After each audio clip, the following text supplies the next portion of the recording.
right, good afternoon, everybody. Hope all is well. Oh, there it is. Hope all is well. What is this here? Oh, okay. We have got a lot to cover today, so I hope you guys are ready. Oh, shoot.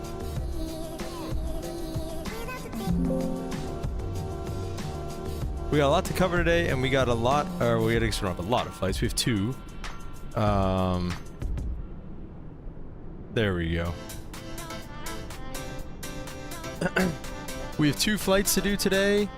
We're going from first here in Columbus to Washington Reagan. That'll take us about 55 minutes once we get off the ground, cruising at 33,000 feet, and bringing 155 people with us. Also talking about multi-engine systems and stuff today. I've got the Seminole POH here with me. I was supposed to have my check route today, but the plane went down for maintenance, so won't be doing that. Hopefully sometime soon, though, but we got to stay ready. We got to stay vigilant. So we'll do that. And also, the A380 is coming out tomorrow, supposedly. I have no idea what the state of the A380 is going to be, what it's going to really look like and everything. I really don't know.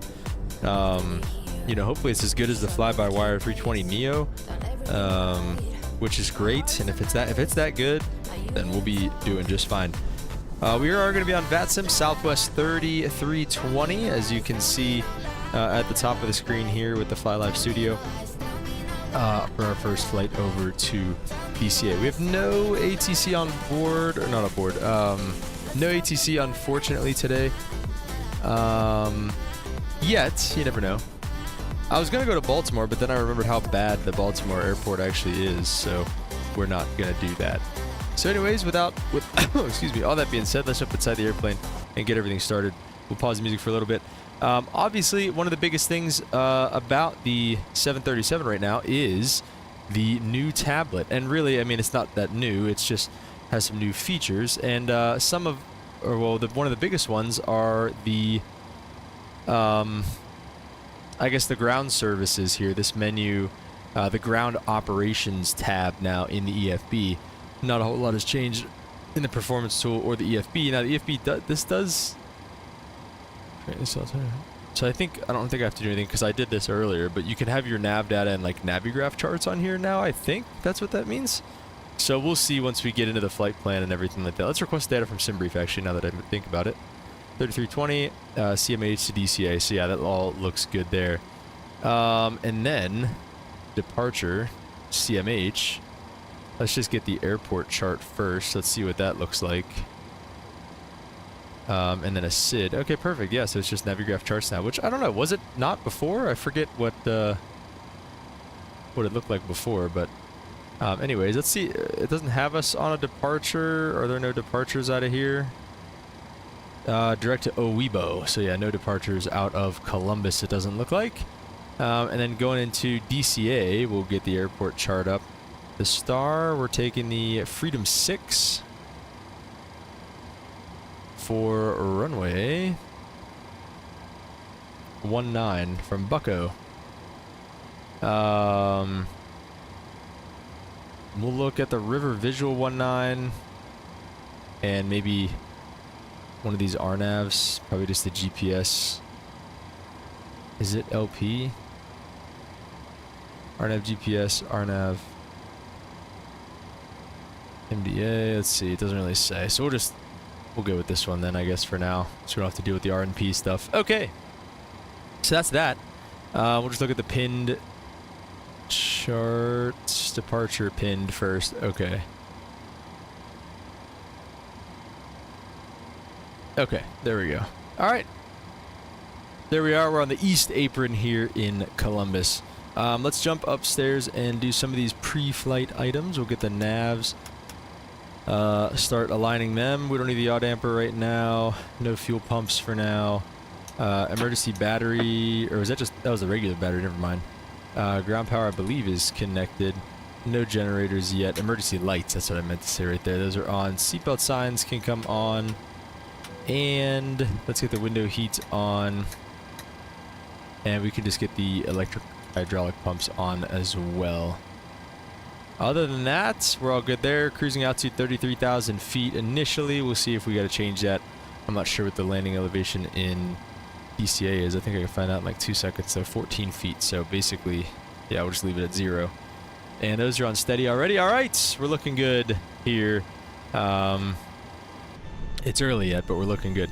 Let's see if we can get the GSX guys out here. Whoa. Why does it look so laggy like that?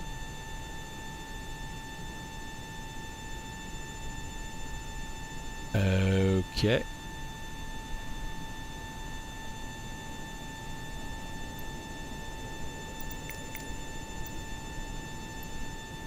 Let me see if I get like this, can I like restart it? No.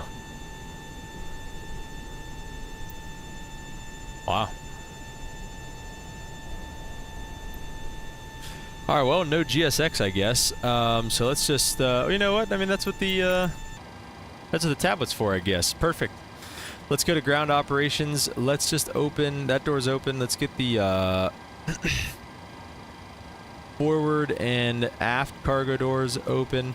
Ground service vehicles.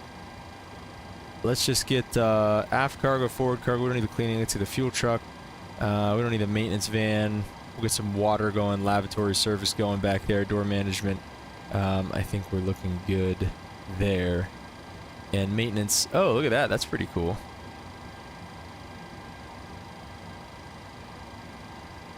Ah, very cool. All right. We'll say we don't need any maintenance right now. We'll see how hard the landing in Washington is. And it's pretty warm today, so we'll go ahead and request the AC unit as well. And yeah, can we do the jetway instead of the stairs? That'd be cool. Let's see if the jetway will connect here. Oh, looks like it's gonna try. Stairs should be leaving. I downloaded a scenery here in Columbus. Is there anything? No? Okay. It's not that type of scenery. Alright, looks good as long as it's not in the cockpit. Which it's not, so that's nice. Currently on the fuel, we have a lot of fuel, but we'll load up all that stuff here in just a second. Okay, let's start with some FMC stuff. Probably a good time for that. We are here on the ground in Columbus, CMH. There it is. And we will request the flight plan after getting rid of that. CMH to DCA. We'll set the payload, the fuel, and the routes. So what's going on out here?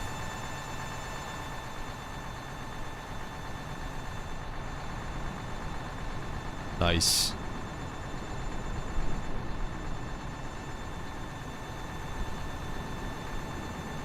Getting some gas. The boys are buzzing. All right, anyway. Load the route.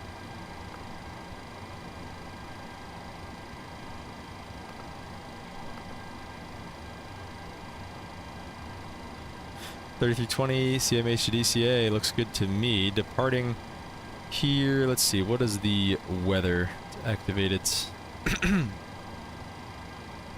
Weather out of Columbus right now, 210, gust 18. So that's going to put us off one of the 2.8s. And we're probably closer to 2.8 left, so we'll just take that. Departure runway 28 left. No SID. Arrival we'll do once we kind of get in the air. And I think, yeah, that's literally... That's the flight plan. Owebo, the Bel Air VOR, and then Bucko. And then the Bucko starts the arrival, I believe. Yeah, it does. Flight level 310. So, yeah. That is literally the whole flight plan right there. Let's go in here. Let's request our fuel numbers. And let me see on this side.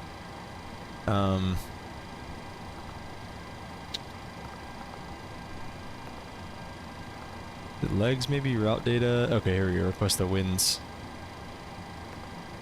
Load that up.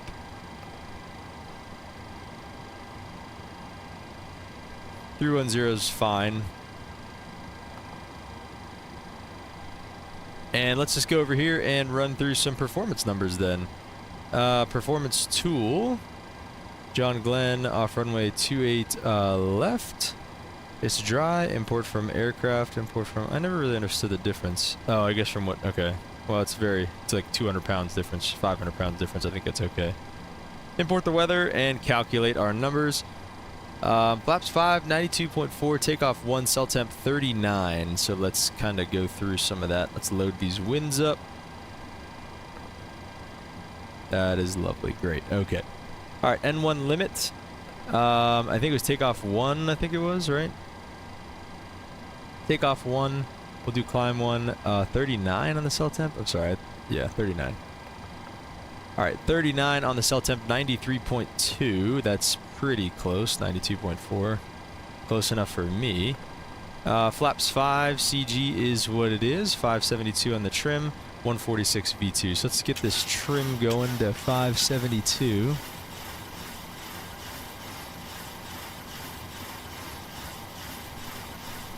All right, very good. And 146 on the V2 speed. So I'm going to keep these over here. 146 V2. Whoa. There we go. Get our side FDs on. And we'll go 30 degrees of bank.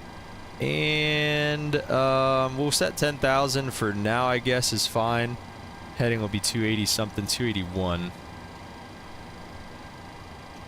All right. Everything looks good. Let's go overhead, and we will get the, I think it's the left aft or forward or something. One of those pumps on for the APU. Let's go ahead and start that thing up. Oh, I think I was supposed to wait for low pressure light or something. I forget. I don't know. 6620, we need, how much fuel? We need 13.2. That seems to be pretty freaking close. Let's get the engine page up down here. Does the system page come up with the APU stuff? No. Okay, there we go.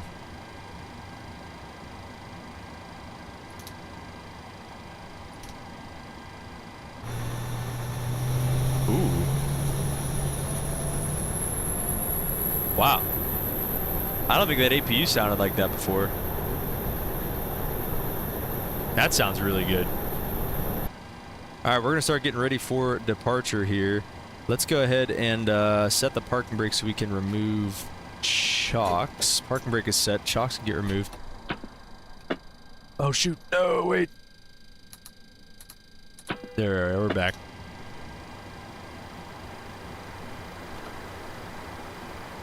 We'll get, all right, that stuff's good. We'll get this air conditioning turned down a little bit in the back for everybody.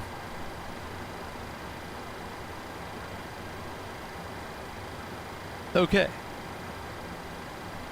Looking just fine. GSX still thinking, or? Right, let's prepare for pushback and departure. Can I get Southwest to do this? No. Sure, American it is. No chocks. Is it, okay, jetway, go away. Inhibited. Okay, there we go. Okay, good. Ground services, we can release all of these. Door management, let's close all of these.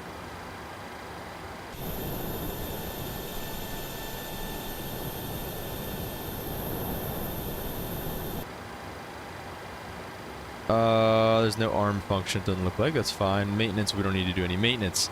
Hello, Christian. What's up? Welcome to the stream, man. Hope you're doing well. All right, let's get VATSIM pulled up here. I forgot I was on VATSIM, I'm not going to lie. 2704 on the squawk initially, so we'll go 2704. Perfect. TARA. And then we'll work on the radio frequencies. 2485's in the COM 1 right now. What should I'll do,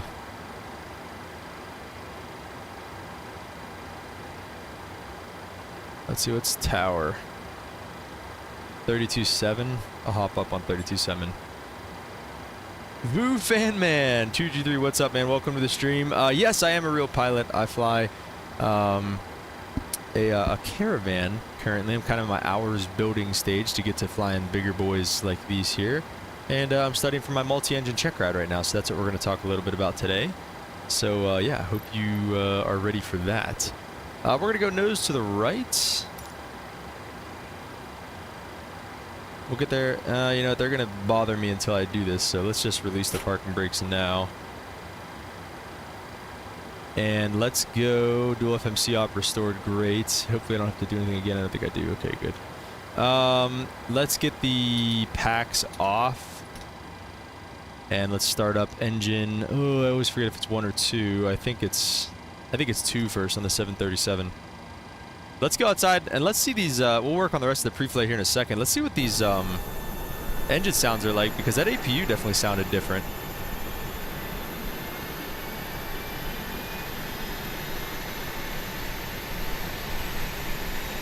This is the new updated 737 from PMDG, so we're finding little things that are new as we go. Oh, I forgot about the fuel.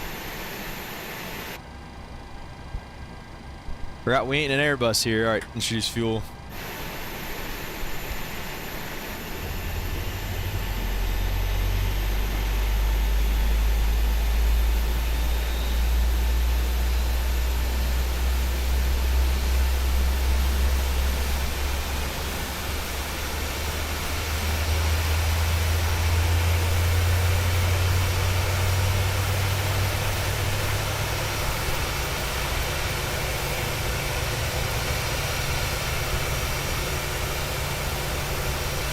That sounded pretty typical, I think.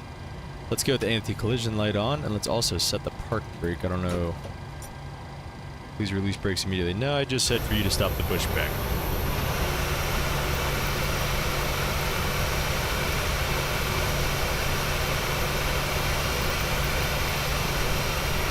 Alright, go away.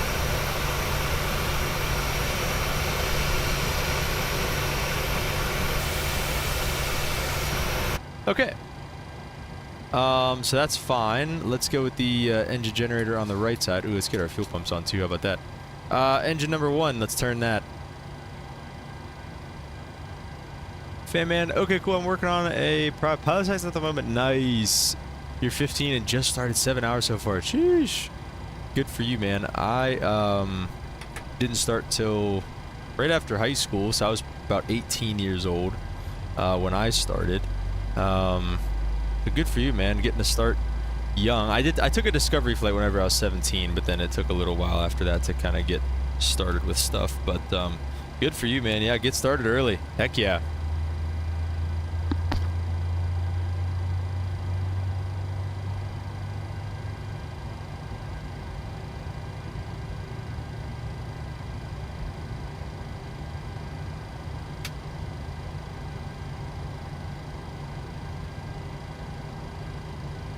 And then Christian, yes, this is a 737.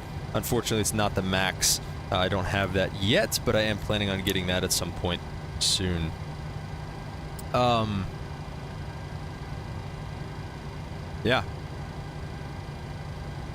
Very cool, very cool. All right, everything looks good on the starts.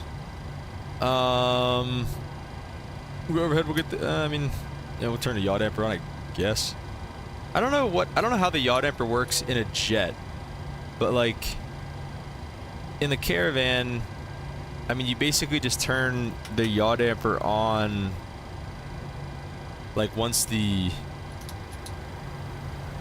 autopilot's on, because you can't really like turn with it on the ground. Like you can't use it like you can like it. I mean, but again, it's also, our autopilot doesn't control our rudder. I think the autopilot in a 737 does. Anyway, we got the APU off. Let's go auto brakes, RTO, and flaps 5 for departure. And let me keep working on this comm panel. Batman says, hope I can get it right when I turn 17 so I can go into the flight school you plan on attending. Yeah, I mean, yeah, just keep flying, just keep building hours and everything like that, and man, you'll get there, man. I mean, it'll happen really quick. I promise you that. So yeah.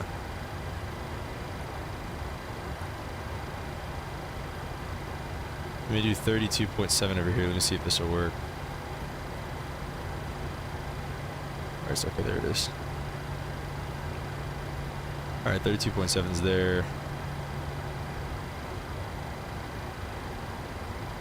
Oh wait, I have to change my mic setting. Shoot.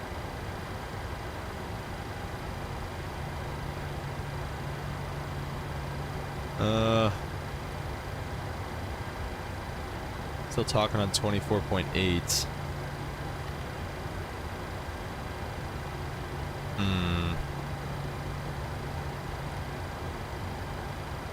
Okay, there we go. Now I'm talking. How does that work? Whatever. Omega 38 Kilo. Howdy, brother. What's going on, man? Hope all is well. Published traffic, Southwest 3022, taxi runway 28 left on, what is this? Looks like Charlie 1, Charlie. Published traffic. Alright, cool.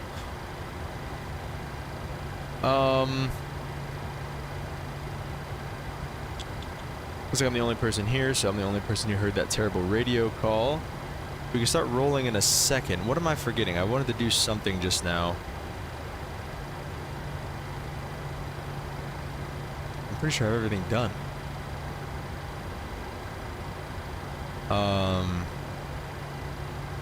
Flaps 5. I don't know. Let's just release the parking brake and start rolling, and we'll think about it as we go here. We're gonna make a right turn. Bandman says, got your first full landing on your own in only 2 hours. Hope I can hit those 20 and take your written, and then wait to get 40 hours and turn 17.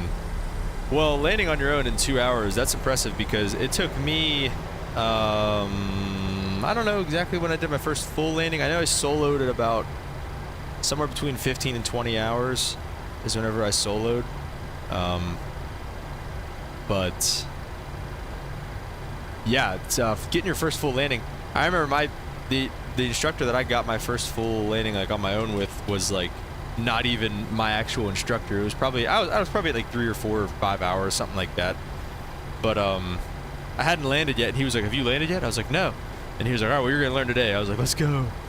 And so then we did the landing. So it was, that's one you'll never forget. Like, I still remember that today. So that's awesome, man. Okay. We're rolling. Everything is fine. I think I remember my call sign and my little paper over here. Omega 38 Kilo, I'm doing well, brother.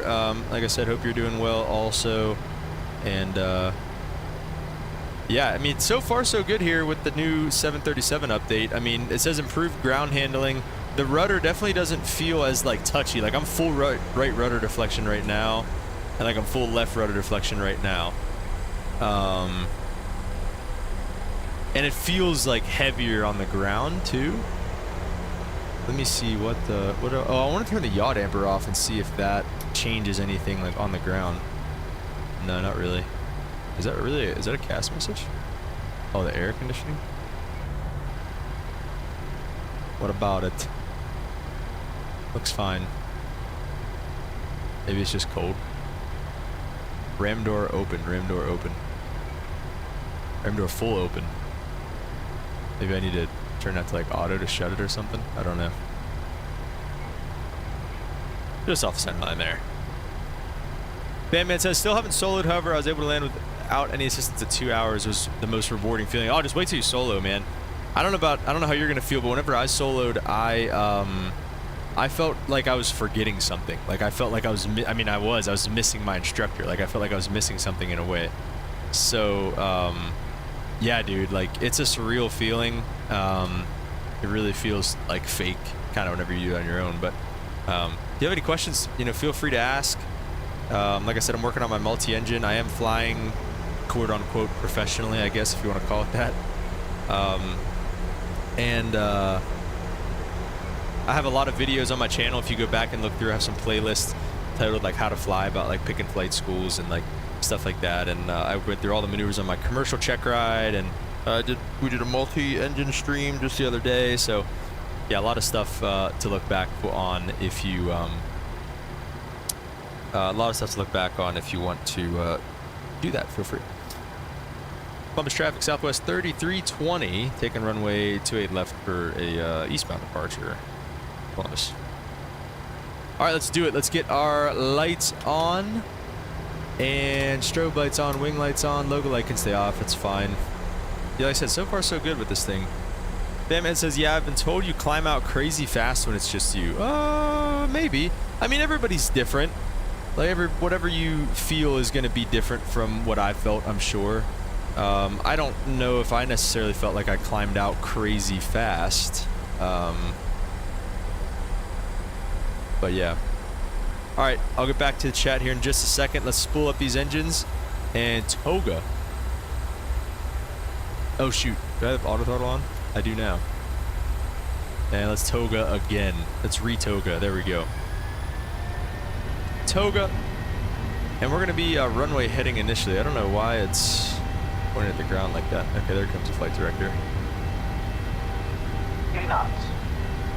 Checked.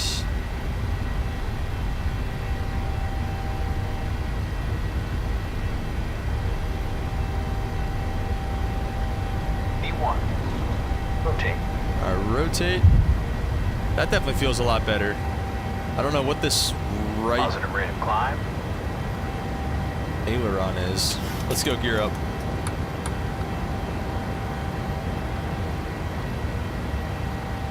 Is it that? Is it trying to say it's that gusty? Is that what that's supposed to simulate? Alright, we're well at our 400 feet. Let's keep this nose trim coming down. And let's get direct to... Actually, let's just take a turn to the north initially here. Let's go on a 360 heading for now. Heading select. And then also VNAV speed, if you don't mind.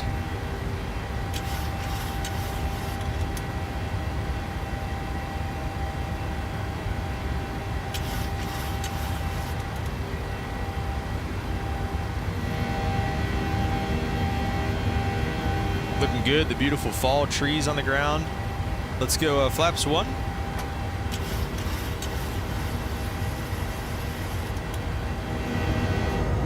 Love the flap sound in this thing though. They still, that is crazy for flaps 1. They still didn't fix that. Let's go flaps up.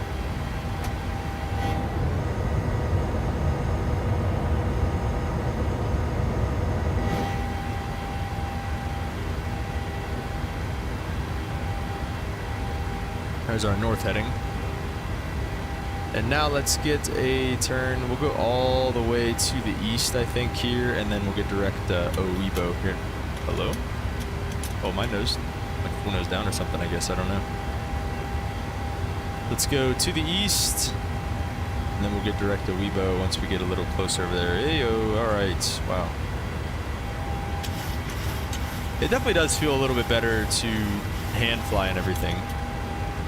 It feels like you're flying a 737, not like a glider like it used to. That's nice.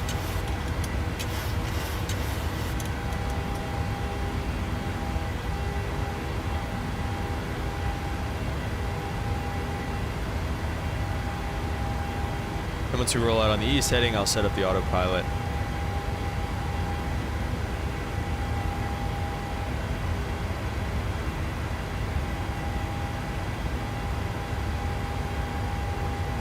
Man, what plane are you flying? Are you in a 172? Archers? What are you flying, man? Oh shoot, how about the altimeter setting too?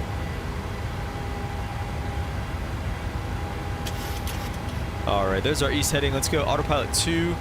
We'll say they give us up to flight level 310. And what else? Autopilot's on. Let's get direct to OEBO. Let's actually just straight up get direct Bel Air. Say they give us that. And we'll go LNAV as well. And it should take us to direct Bel Air. We'll come down here and turn on 22.8.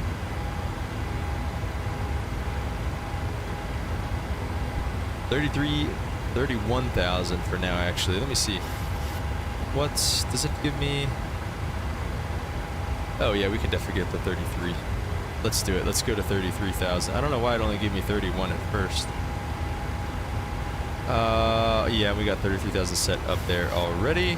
And we are coming through 10,000 feet. We'll go ahead and get our landing lights off. And our wing lights off. And the seatbelt signs can come off here as well. It's a pretty smooth climb out. Looking good. Batman's in a 172. When people book it, get stuck in a 150. And when people book it, oh, you get stuck in a 150, which sucks. Always try to book in advance. Yeah. Yeah, I know what you're talking about. That's a bummer.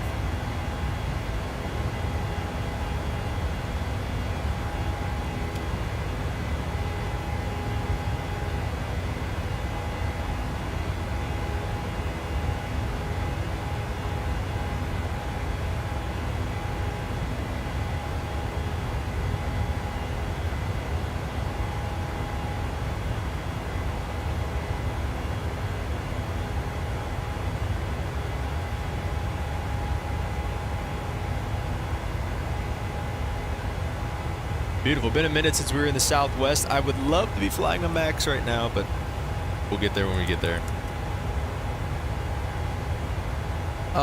Let's see. What else? So don't really have anything else to do right now. I'm going to track our flight on there. Then I'll start playing some music again.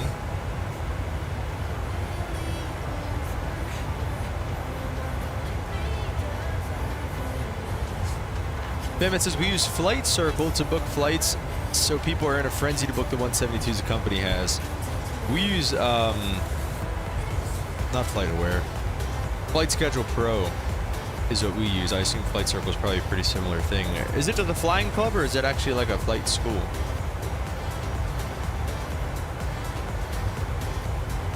So some of the things we're going to be taking a look at today too are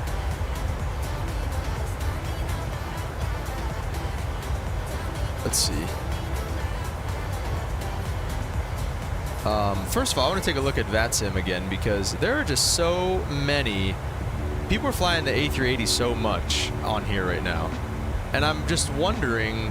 And I saw some people were using the fly-by-wire call sign last night. I saw they were using FBW and then whatever. So, real quick, Fanmate says it's through a school that's at the local airport. Okay, nice. Yeah, that's kind of what I did too. I did a 141 program, so I did college, and I got my degree with it, or I'll get my degree whenever I get this multi-engine check ride done. I'll get my 2-year degree, so it's kind of a little more official than that, but very similar. So I wonder if, did a lot of these guys, did they get early access to the A380, or are they all just using the stupid one off the Microsoft store that's terrible to get ready for the A380? But even that one, I don't even think that one has, like, the right cockpit and stuff, so...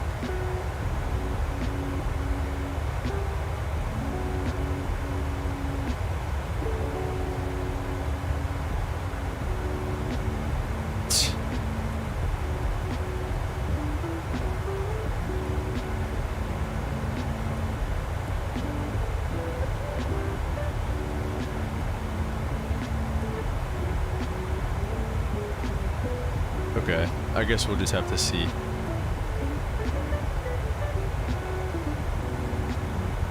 Someone leaked the A380 a few days ago. No way, really?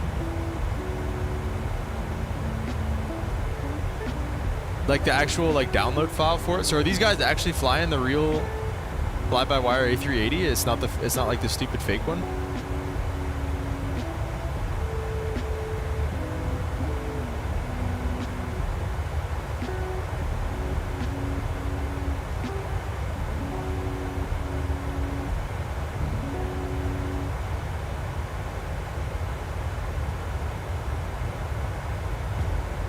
No shot.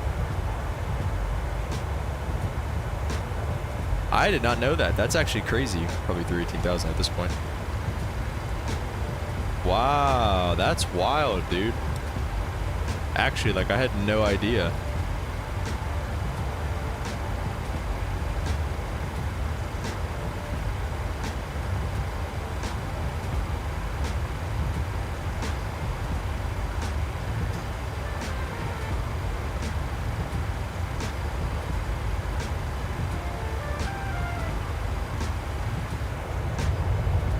Okay, so that's legit.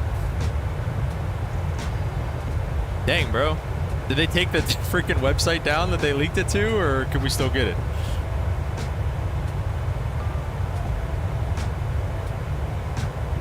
I wouldn't promote it on the channel anyways. I'm just asking for a friend.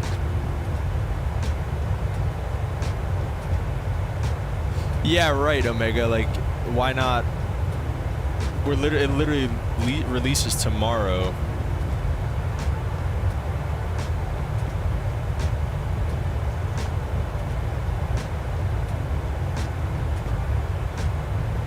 Not that I would promote that on the channel anyways, Omega. Okay. But I honestly have no idea how to fly the A380. Like, I would assume it's pretty similar to like 350, 330, 320, like everything else is with Airbus, but like that thing's pretty intense, so it's definitely gonna take some getting used to. I'm pumped though, man. I'm freaking pumped. But yeah, like, why do they really like leak it now? I don't know.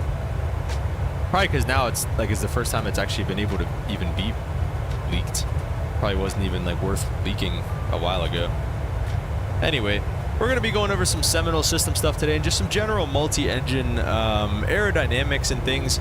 The check ride is big on the systems of the plane that you're taking it in. Obviously, I'm taking it in a Seminole, but if you took it in a Baron or a Duchess or a King Air, it would be different. I have a Seminole POH here. I think it's from like the 60s. What is it? No, hang on. This was issued on July 5th, 1989. So that's the POH that we're going off of, and I think it's like the only POH on our plane that you can find. So yeah, that's great.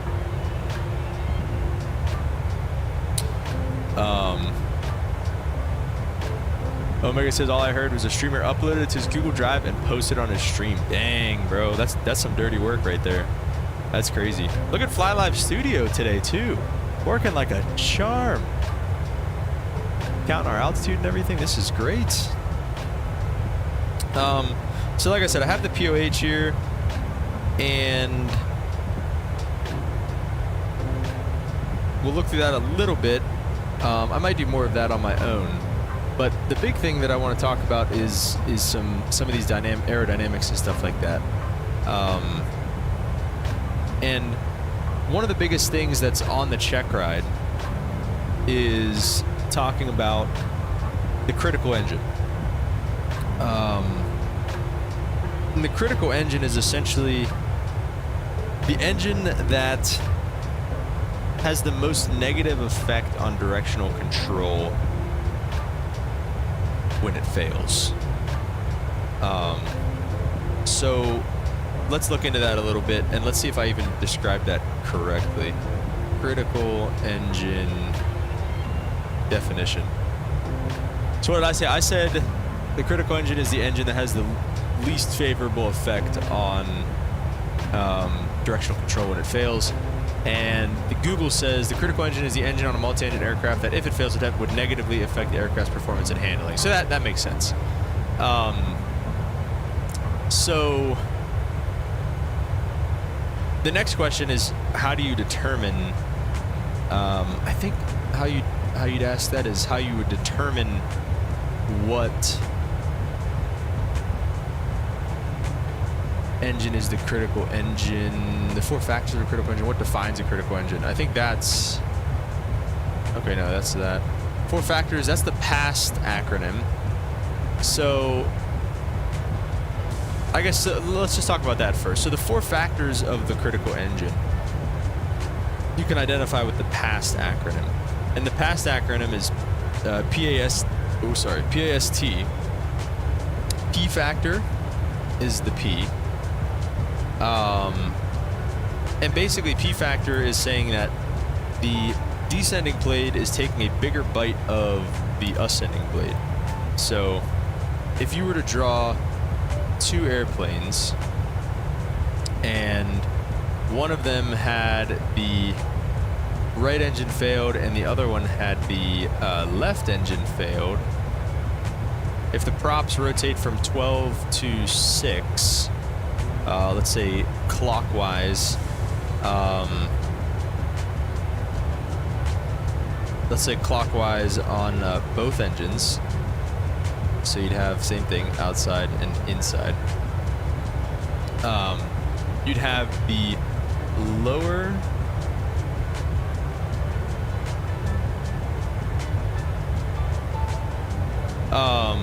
you have the engine that is descending taking a larger bite of air, which is essentially creating more thrust.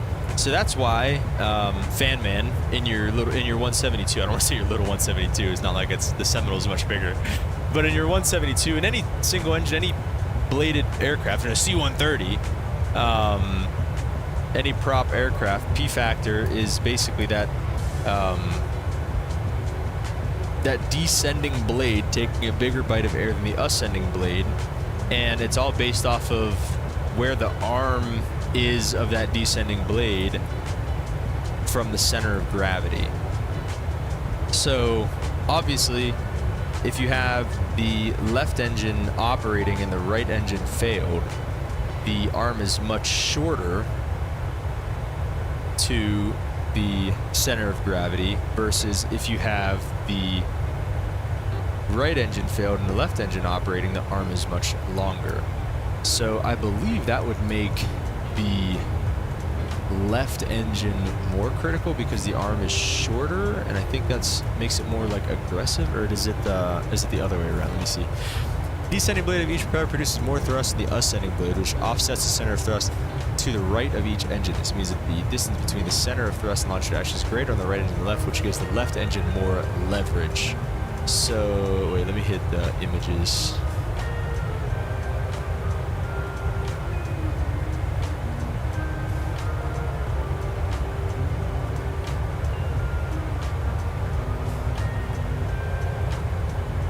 Yeah, so anyways, you'd also have then the A in past is accelerated slipstream. Now these ones still kind of confuse me a little bit. I want to say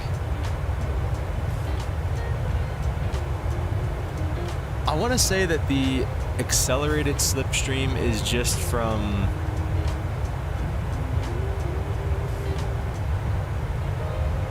the Christian says, what would you say to someone starting out and figuring out if aviation is something they want to get into? Get a discovery flight. I think that's the first thing you have to do. Get up in the airplane and see if it's something you even want to do. Do you get motion sickness? Do you get, you know, I don't know, are you, like, I know a lot of pilots are afraid of heights, but maybe it's something you can't overcome, you know, to figure out if it's something that you like. You know, is it going to be too much? Is it not enough? So yeah, get a discovery flight. They're usually pretty cheap, just at your local airport. So what does this FMC say? All right, well, I guess we might have to, we'll sporadically be in and out of the multi-engine conversation because we are going to have to, oh shoot, yeah. We are going to have to,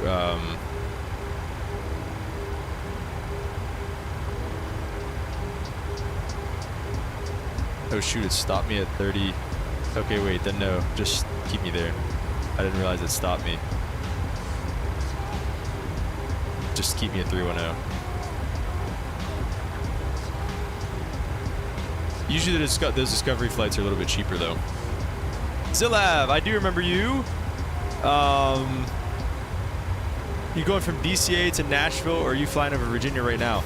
We are gonna go from DCA to Nashville, but we're still on the Columbus portion. We're still on the first leg of this little turn, or of this little, I don't know, day that we're gonna do. And this is really cool because I fly every day between this area over to Washington Dulles, which is just, it looks like a little to the, I think it's to the south of DCA, which we're heading right now. I hear them talk about, every single day I hear them talk about these waypoints. Every single day, people that check on, it'd be, you know, Southwest 3320, you know, we're at flight level 330 to cross Bucko at 310.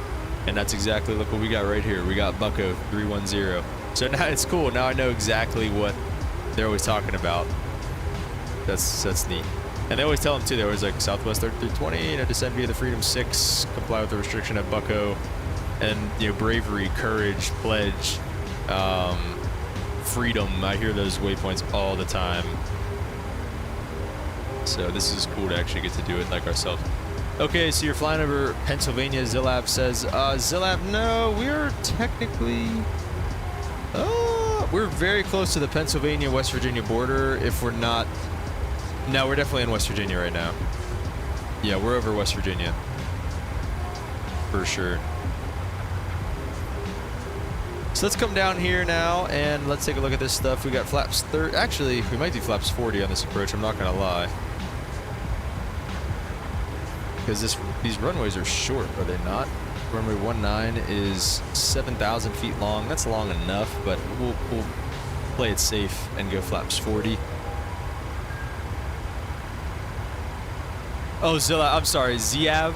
Ziav, you do not pronounce my name like that. Ziav, sorry. Is that right even? I don't even know. So we have that. It's going to be an RNAV approach. We can also do the visual. I'm going to pin the river visual as well. I don't really trust visual approaches in Microsoft, so I'd much rather have this. We're taking it from Derek. Bergie, Derek at 2,700, and then Suni at 2,000. Rourke, oh shoot, Rock maybe? Rourke probably. At 1,500, then a glide slope intercept at Slacker. And then Dalla, we should be at about 780 feet. It looks like just LNAV minimums at 780 feet are the minimums. And we'll hopefully have an advisory glide slope, but if not, we'll just use LNAV and just kind of step down our way down the approach. So, final approach course is 187, which I believe is straight on. Yeah, it's straight on with the runway. And the river visual basically just has you follow the Potomac River. So we'll see. For right now, we are good. We're going to descend via the Freedom 6, which, like I said, is definitely very realistic. Something I hear about every single day. No controllers up right now still, so we're just kind of going to be getting ourselves down. We'll bug the altitude a little bit lower. Let's go VNAV. I don't know why we're not in VNAV. Probably because I messed with the altitude, actually. That's probably when that happened. And we'll just bug it down for about 8,000. I think I saw it like Freedom. And everybody's got to sit down in the back. We're getting ready to start descending. Okay, so I'll get back to the chat. Omega says, does past only apply to props or any engine type? That is a good question, and one that I've actually had myself and have not gotten an answer to. Because when you think about it, like, these turbofans are very similar to a propeller. There's just a lot more blades. But I mean, they kind of work the same way. Now, I don't think it's the blades themselves that generate thrust like a propeller. That's a good question. I mean, I just honestly, I don't know. Like, I don't know enough about turbofan aerodynamics and just their systems and the ways they work to answer that question. Ziav, are you doing the river visual? And that's the correct way you pronounce it the second time. Ziav. All right, Ziav it is. Are you doing the river visual? I don't know. I don't trust it in Microsoft Flight Simulator, but we'll give it a shot. We'll brief it on the way down and maybe get into it a little bit. But yeah, so that's the past acronym. Like the past acronym Omega and Fan if you're still here, that's not something you're gonna have to know on any. I haven't heard that on any other check ride except for this multi-engine check ride. So you should not have to know that anytime soon. But yeah, so then accelerated slipstream. Now I want to look into these accelerated slipstream, and the S is spiraling slipstream. I want to look into how do those affect multi-engine aerodynamics more. No, I'm sorry.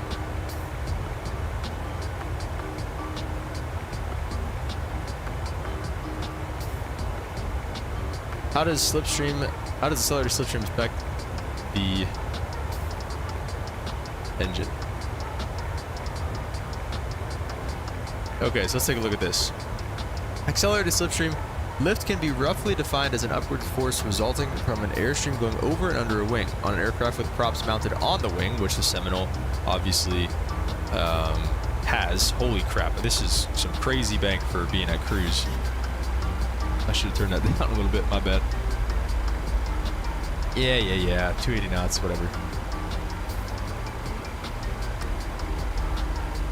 We've begun our initial descent down into Washington, D.C. Hold on tight.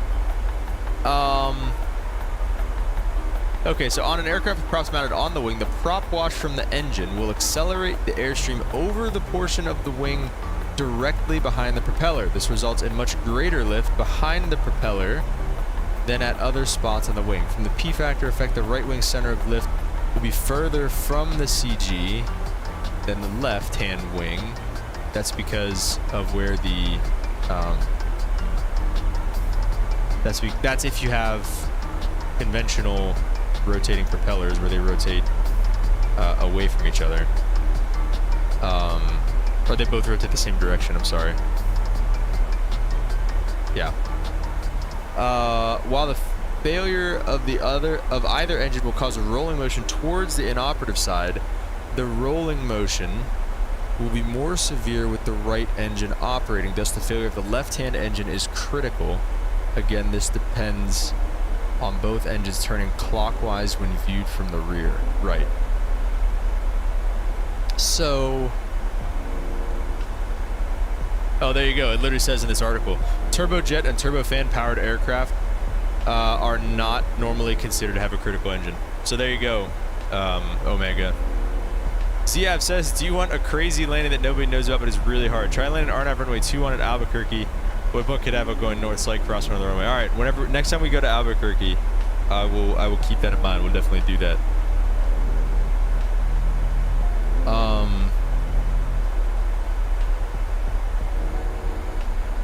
Let's see. Thrust and balance exists. Obviously, the arm is farther if the right engine is operating versus the left engine is operating. Okay, so I think that's worse, by the way. I think I was messed up there.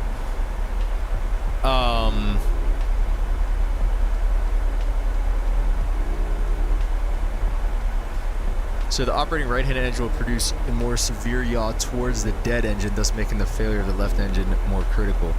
Due to the asymmetric blade effect, the right-hand engine typically develops its resultant thrust vector at a greater lateral distance from the aircraft CG than the left-hand engine. The left-hand engine will result in a larger yaw effect via the operating right-hand engine rather than vice versa. Okay.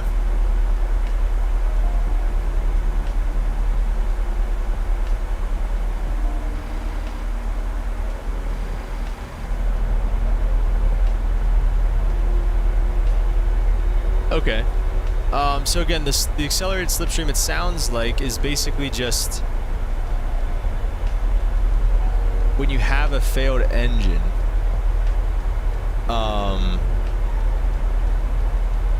When you have a failed engine, aircraft with props mounted on the wing, prop washing the engine will accelerate airstream over the portion of the wing, creating more lift. So basically, whenever, like, if you had your left engine fail, your right engine would be creating way more lift. So it's trying to roll you over. So that's the danger of having a single engine go out, is it basically is trying to roll you over. And so you have to combat that with rudder and aileron. So that makes sense that if you get the left engine fails, the right engine's going to try to roll you over top and yaw your direction. And it's going to do it more so because of the P factor, because the arm is farther away from the center of gravity. So that makes sense. Let's look at spiraling slipstream now too.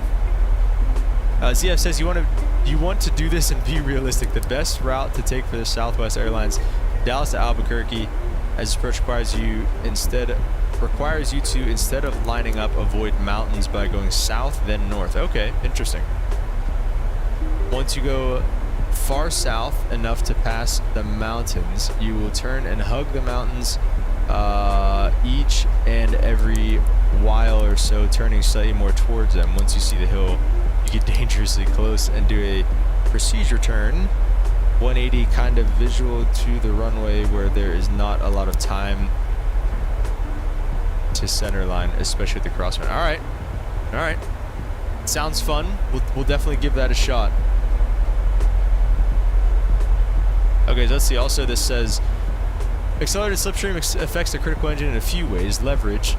In a conventional twin, the left engine is considered the critical engine because when it fails, or because the slipstream is farther from the longitudinal axis on the right one, creating greater leverage. If the right engine fails, the leverage is not as great from the left because it's closer to the center of gravity. So that makes sense. The rolling tendency, the center of lift is farther out on the right way due to P factor effect, which also creates a rolling tendency. So that makes sense. Okay, let's look at the spiraling slipstream.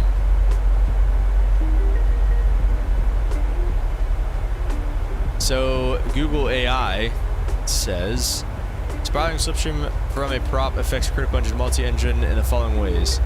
The engine has the most adverse effect on control performance of critical engine, right? We talked about that. Yaw.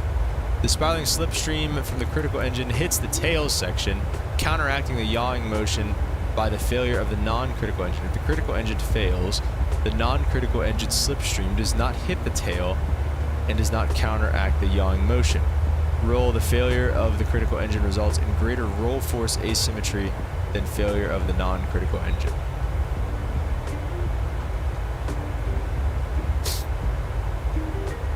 So let me hit images of this.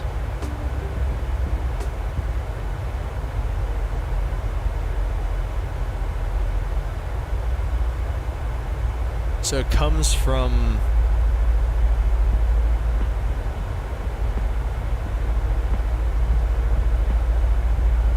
interesting. All right, how low are we getting here? 20,000. We're good still. I don't even know. I just took runway 19. I don't even know what the weather's doing here at DCA. Let's see. Weather is 179. Perfect. 3031 in the altimeter.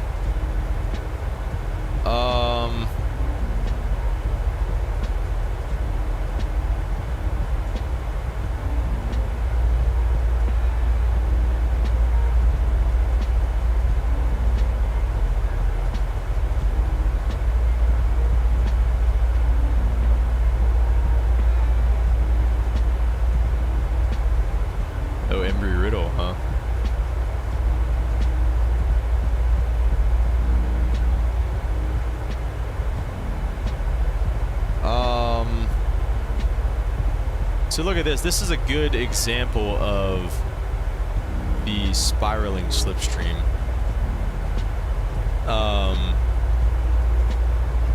So in this case right here, like we were talking about, excuse me, both propellers are rotating clockwise. So starting from 12 going to 6, starting from 12 going to 6. So the arm is way shorter, right? Because the descending blade over here is taking a bigger bite of air than the ascending blade over here. So the arm is like bang bang, it's like right here, but over here it's like whoop, whoop, it's all the way over here. So it's a lot farther, so that means the right engine has more leverage, it's creating more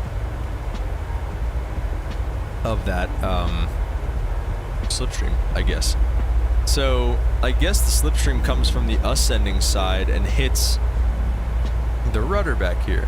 So if you lose your left engine, it's going to yaw and it's going to try to roll left, so you have to bank right, and it's going to yaw left, so you have to have right rudder. If you lose your right engine, and so wait, so if the left engine is operating and you're trying to use right rudder, it's hitting your vertical stabilizer, which is helping you kick the rudder over there.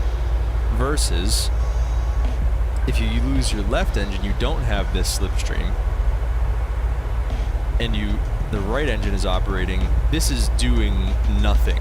So it's a little more harmful because it's not doing anything versus this is actually helping you with the rudder, right? Because when you go right rudder, it turns your tail to the left. So yeah, I mean, I think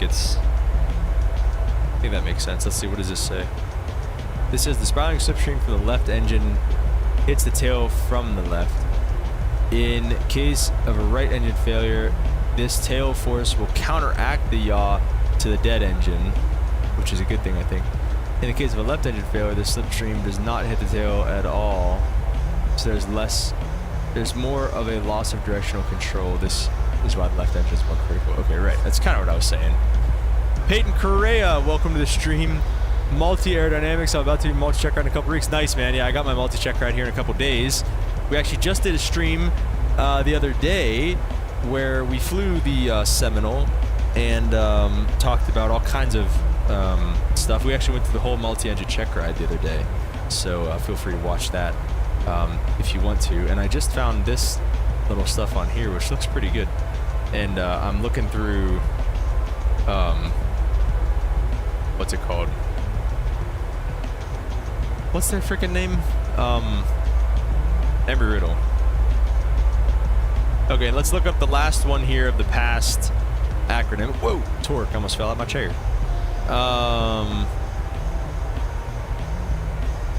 Oh, this guy's good. I gotta go and watch some of these. I gotta go and watch these videos, actually. This guy's really good. I didn't know he had ones on this stuff.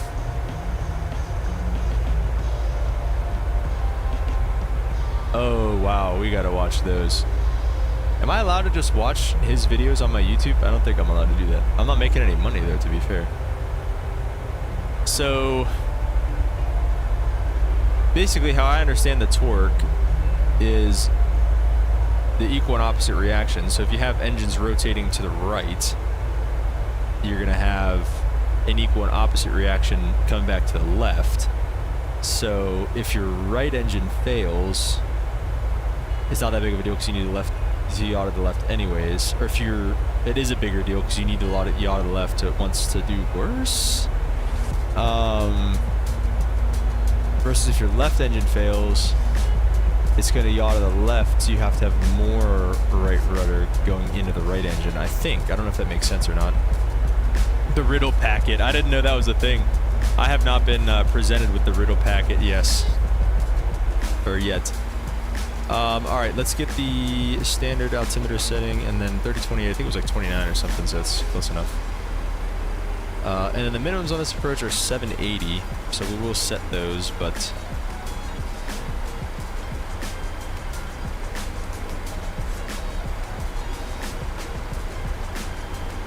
Six, 7... Oh, no! Okay, never mind, we're good.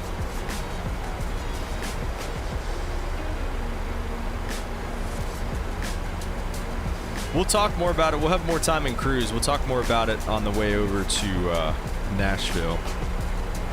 Let's look at the river visual.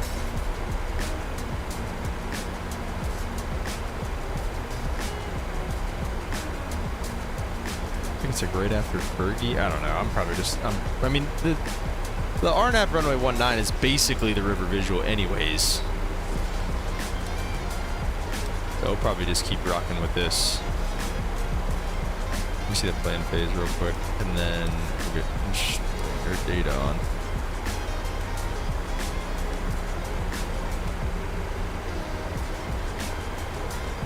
Yeah, I mean, it's basically that anyways, so.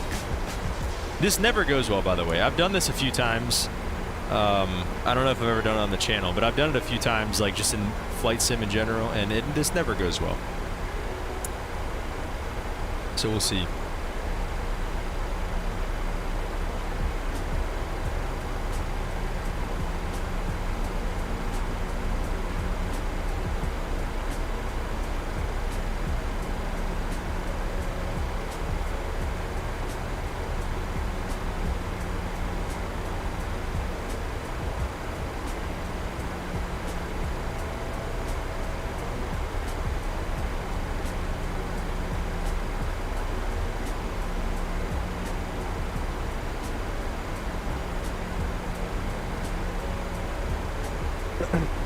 So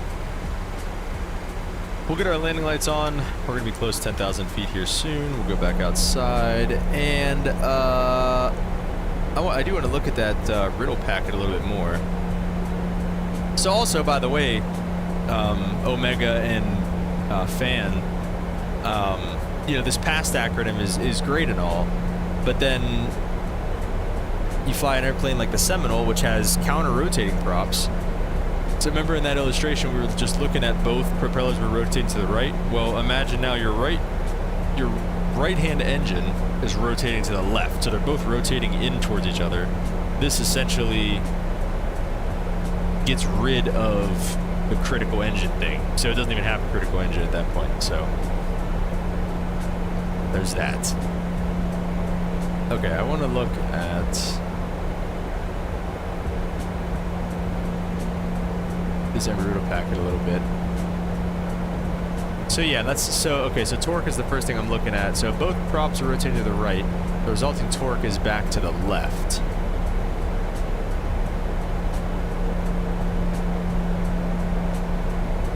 And the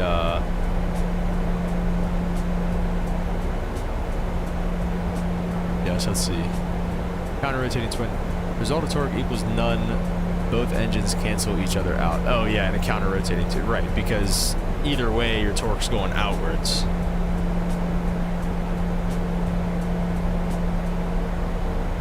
Result of P factor, none, because they both cancel each other out.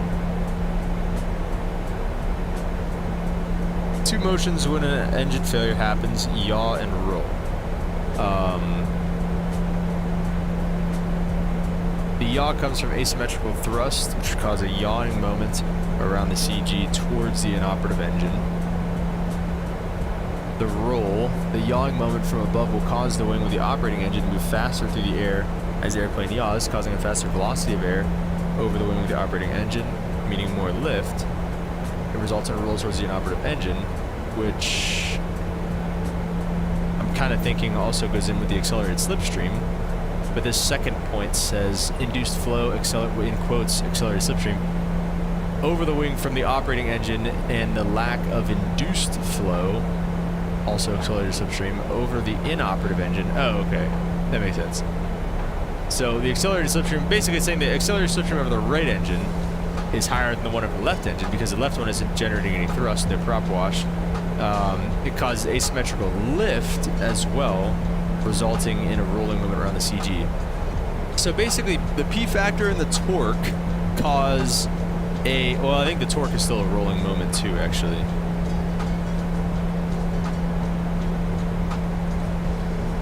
Yeah. So, I mean, basically, the P factor causes a yaw to the left.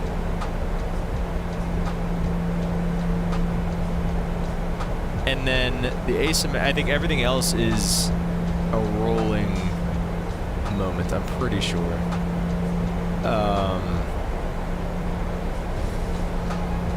And basically the accelerated slipstream is just because the right engine is just generating more thrust, it's rolling through the air quicker. The left engine isn't generating any, so it doesn't have any kind of airflow coming over that wing, no prop wash. So you have more lift on the right engine, causing a yaw to the left. What airport is this here? Oh, is that Dulles? Does it take you right? Do they fly right over Dulles? I didn't realize that. Oh man, that's sick. I didn't realize that at all. That makes so much sense. So here's runway 30. We take off runway 30 every day. And then let's see, where's our gate? There's the ramp tower. Our gate is right there, I believe. Maybe there or there. I don't know. One of those few. Holden, welcome to the stream, brother. Hope you're doing well. It is a great day. It's a glorious day outside. It's 76 degrees. It's sunny. It's been a lovely day today.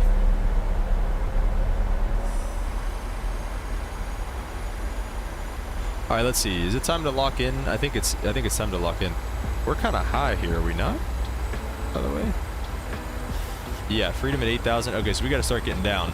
I think it was like 2,000. Let me give me vertical speed here. Let's start boogieing. Let's go with flaps 5, honestly. About 3,000 is what we're looking for here. 2,700 at Derrick, so let's do that. Not 0. Let's just do 2,700 for now, and then get the descent coming. We'll go a nice even 200 knots. What do you think, Peyton? I mean, do I sound like an idiot? I don't know. I'm working on getting ready for this oral here, and I don't know. Never know how to feel. I hate these. I hate orals, dude. I hate them. Get some speed brake out for this.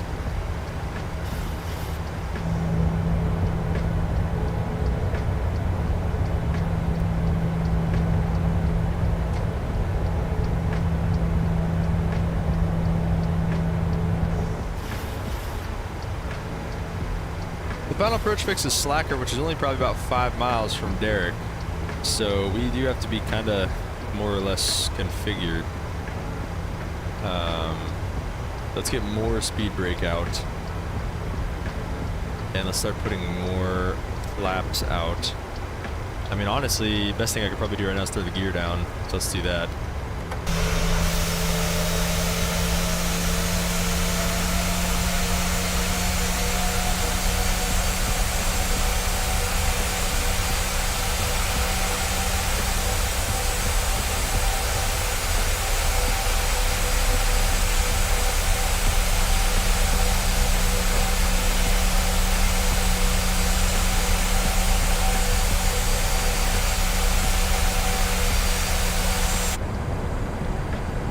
There's some speed we like to see.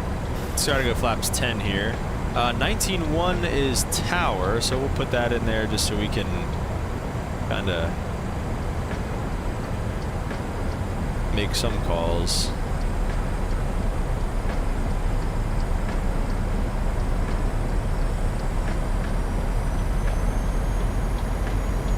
Watch traffic southwest 3320. We are on the visual runway 19. Watch the traffic.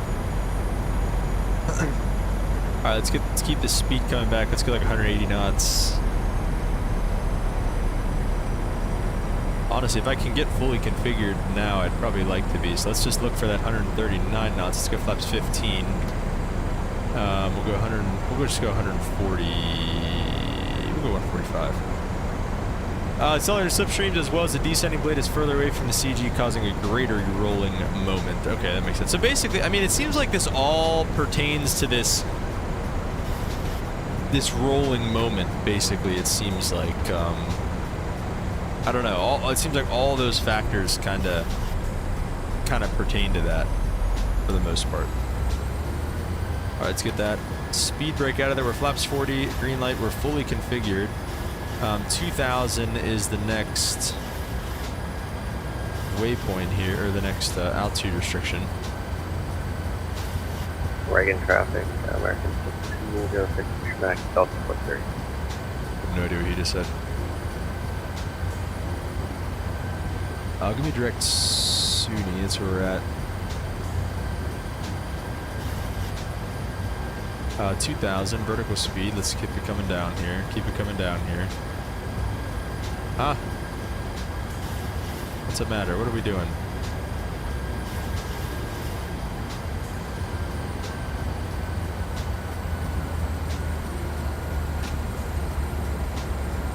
Arm the speed brake.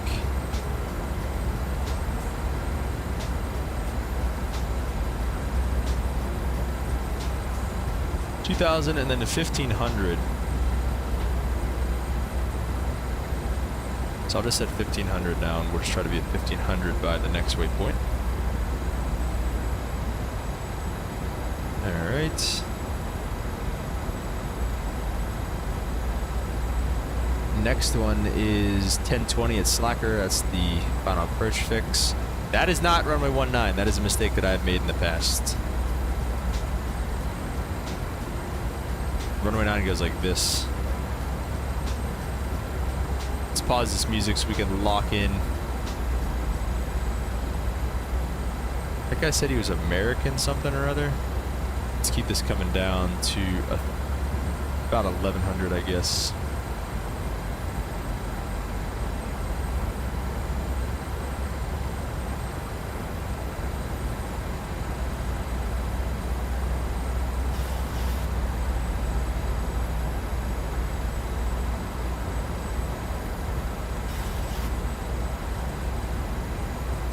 Let's see any.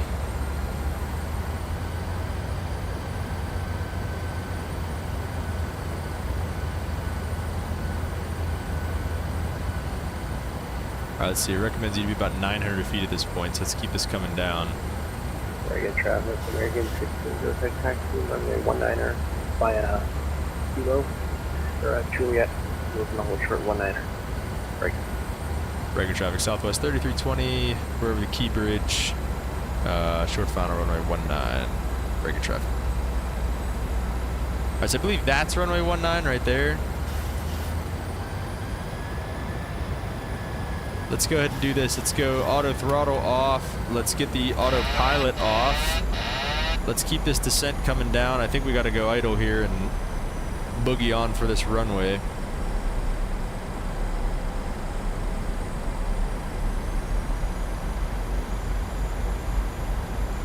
Sync rate. Yeah.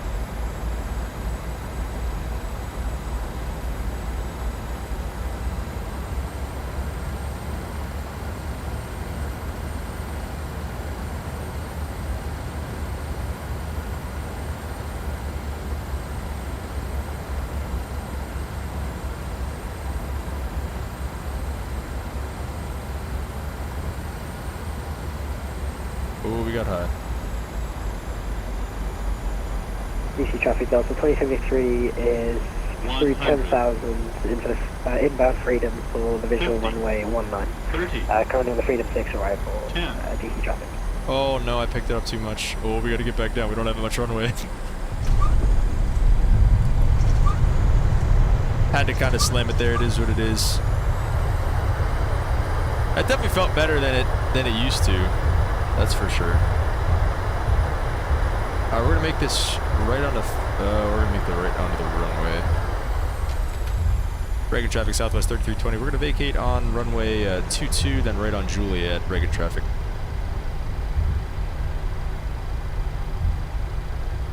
And regular traffic, Southwest 3320. We're clear of all runways. Runway 19. Break it. Regular traffic, Southwest 3320. Clear of all runways. All right. That was fun. Let's just make sure that we are clear. We are fully clear. We're good to go there. Let's do a few things. Let's get the speed brakes coming back up. Let's get the taxi light on. The landing lights can come off. APU, we're gonna work on starting that. Don't talk to me like that. Strobe lights can come off, and everything else is good to go there. There's low oil pressure. Let's go start. And I don't know what gate we're gonna park at here. We're gonna go down towards runway 19 because that's where we're gonna be leaving from. Peyton, you just joined the Discord, so if you have any questions, hit me up. Nice, man. Thank you. Appreciate that. Right back at you, man. You know, if you ever want to talk about it or whatever, that would be cool. Negative 55, yeah, Mega, I don't know. I saw that too. I don't know. I definitely felt like I slammed it because I had to push the nose back down because we got 7,000 feet of runway. I mean, that's a decent bit, but it's definitely not a ton. So, yeah, I don't know. All right, let's do this. All right, let's just take this one right here.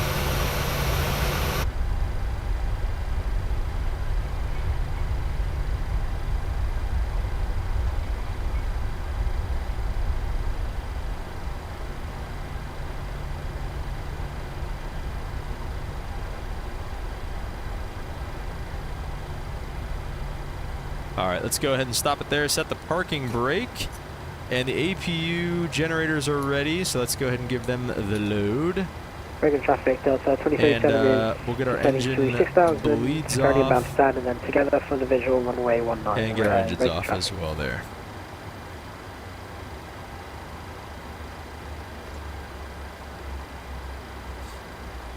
We got the yaw damper off that whole time. Heats can come off. And APU bleed, everything like that's on. All that stuff looks good on the overhead. Anti-ice, we don't need it. Alright guys, that was about it. Let's go over here. We do have one more leg going over to Nashville. Let's set the chocks. Request the jetway. Ground services, I mean, we don't need to request all of them, but maybe the cargoes, lav,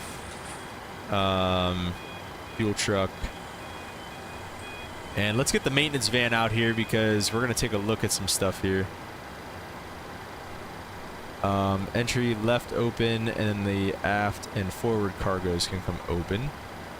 Other than that, I think we're pretty much good. Ground maintenance, let's see. Does it, like, tell you?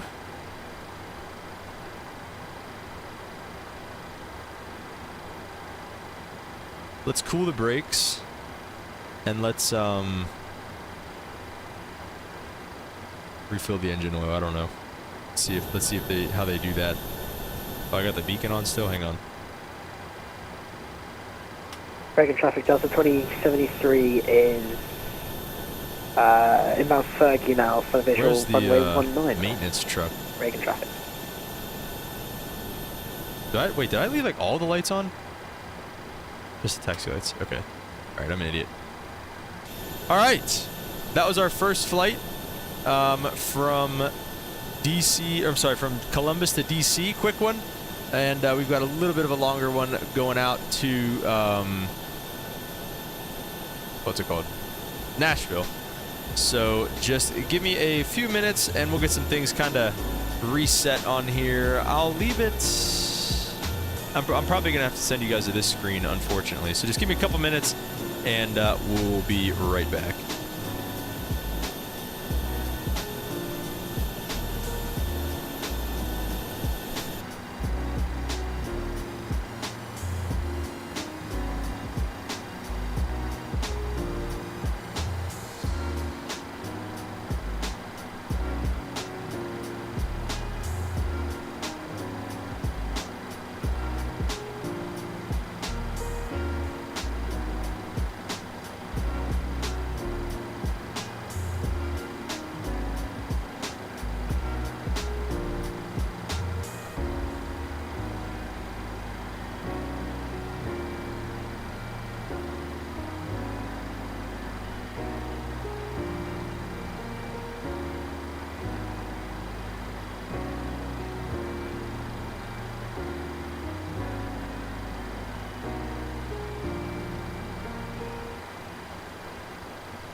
Reagan traffic, Delta 2073 is just flying over Memorial Bridge at the moment, currently inbound for runway 19, final for Reagan traffic.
right, I think we're pretty much ready to go again here. We got the maintenance van out here from that slammer.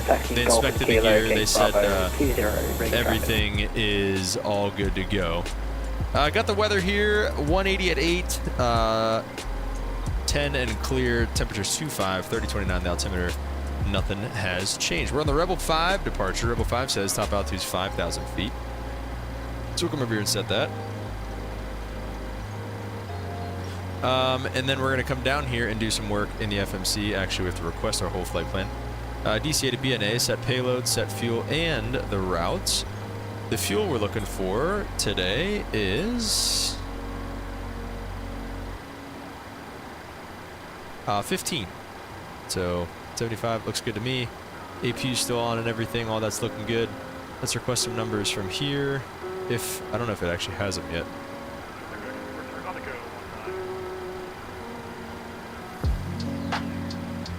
It'd be nice if sorry,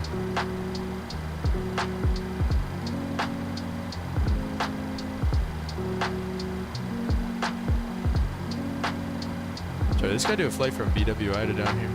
Am I seeing that correctly? No, from Boston. Okay. Okay, let's activate that. Now we'll request this.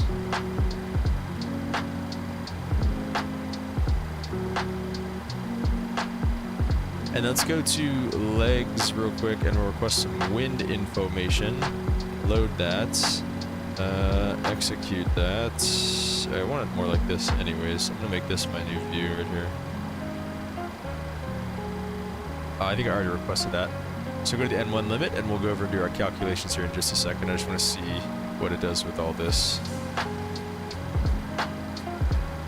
We'll see how it handles with a true turn here. Never shut the airplane down, never did anything except for, you know, just loaded up a new flight plan and everything. And a lot of times these planes don't like to do this. So, and I don't do these a lot for that reason. So we'll see how it likes it. While we're waiting on all that stuff, let's go over here and go to the perf tool. Out of DCA, we're going to take runway 28 left. I don't think that's an option. Runway 19. Import from aircraft, import weather, calculate. Flaps 5, 92.1, takeoff 1, cell temp 40. Let's load up the winds finally. There we go. Cell temp, let's go take off 1, climb 1. Cell temp was 40. Put it up there. Cruise wind is established. Great, thank you so much.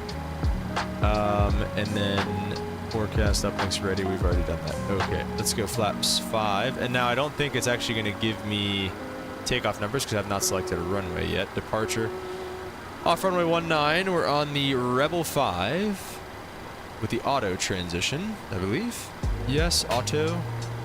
And then we'll do the arrival and all that stuff whenever we get a little bit closer to Nashville. So we have auto. Cap, what is that? Cap. Should be auto Rebel. What is this? Oh, I'm sorry. That's the way at the end. I'm sorry. Cap VC. That is right. That is right. I'm sorry. I was still stupid. Cap VC to gate to Libolt. Teaser Rebel at 5,000 or above. And then auto. And then we're out all the way over to Nashville. So that looks good to me. Hopefully it looks good to you guys. Let's bump that out just a little bit. Let's go to the Fly Live studio real quick. I actually have to change some stuff here. So now we're going from... What is this? KBNA. And we are going to be 4449. Southwest 4449. Is it going to change automatically, I wonder? Oh, it did. That's pretty sick, actually. I'm not going to lie. W Fly Live Studio. Okay, cool. So that changed. That's nice. And yeah, everything's looking good here, guys. 140, 141, 147 on the V2. Pretty close to what we had. With the auto throttle back on. Everything looks good there. 5,000, 090. Let's take a look what it says. Off runway 19, climb a heading of 187 to 515 feet. So let's go ahead and bug up that 187 to 515 feet. Then right direct cap VC, and then 277 to gate, 268 to the bolt, all that good stuff. Okay. We're going to go overhead and get the beacon light on. Might be a little early for that because we don't have everybody dismissed yet, but we're going to work on dismissing them now. Ground connections, we can remove the chocks. I have the parking brake set and everything's already on that. So we're gonna remove the chocks. Does the jetway leave automatically there too? I don't know. Ground services, release all. Door management, close all.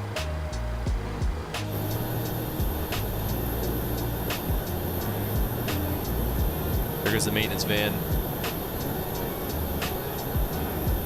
And the lav truck.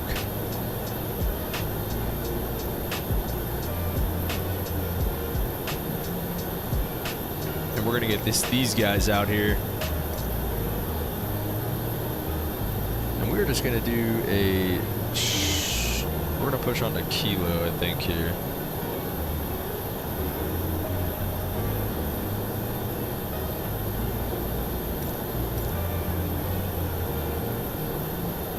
Is it doing it or what? Okay.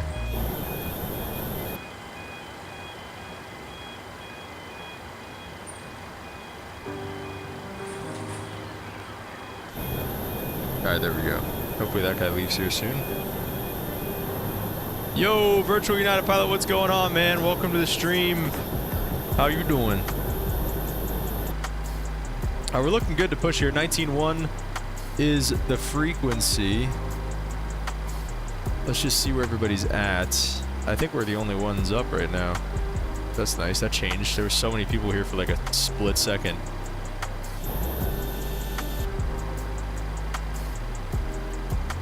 We're gonna get that out of here. Breaking traffic southwest 4449. Gonna push onto Kilo. We'll figure out a gate in a second. Breaking traffic. Yeah, I don't know what gate we're at here. Obviously there's nobody else on, so it doesn't really matter. So we're just gonna go ahead and let her rip. Go ahead and start pushing us back. And with that going on, let's go overhead. Let's stop the music just for a second while we do our pushback. I think we're going up to 38,000 feet, it said. I should have looked at that. It's all right. We'll go off, and closed, and then what else? Okay, engine 2. Let's go back to 343, 5 miles out, 1 hour. You see the cruise 380. Perfect. Okay.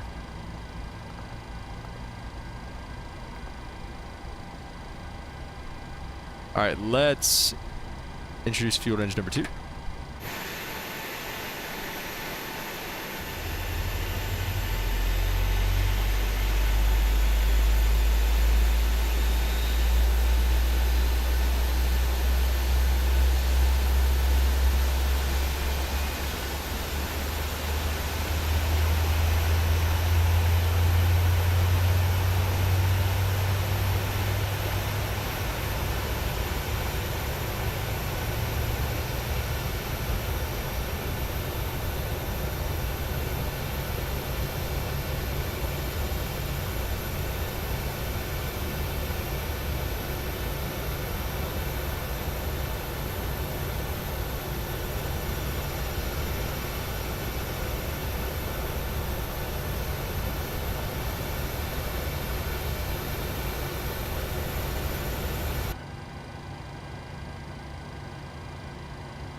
Sorry, I'm back.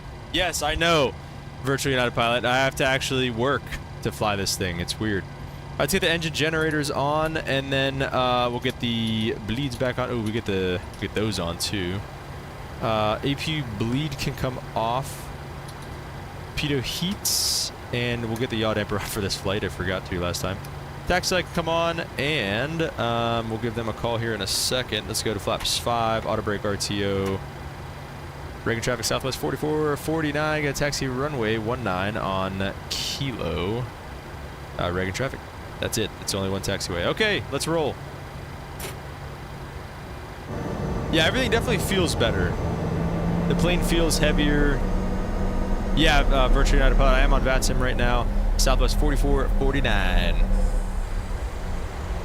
Still no ATC absolutely anywhere, which is kind of annoying. Let me see. There might actually... Oh, Memphis Center is online. So we'll get that whenever we get a little bit closer. I am going to have to make a phone call once we get up and rolling. So once we get the autopilot on, I'll have to depart. But I'll come back with you guys in a couple minutes and we'll talk more multi-engine aerodynamics.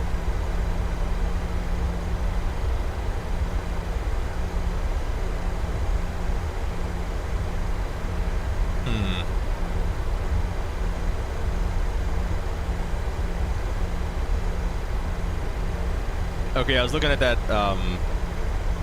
riddle packet again, and it said small arm, small yaw, large arm, large yaw. So that's why if your left engine fails, you have more of a yaw from the right side, so that makes sense.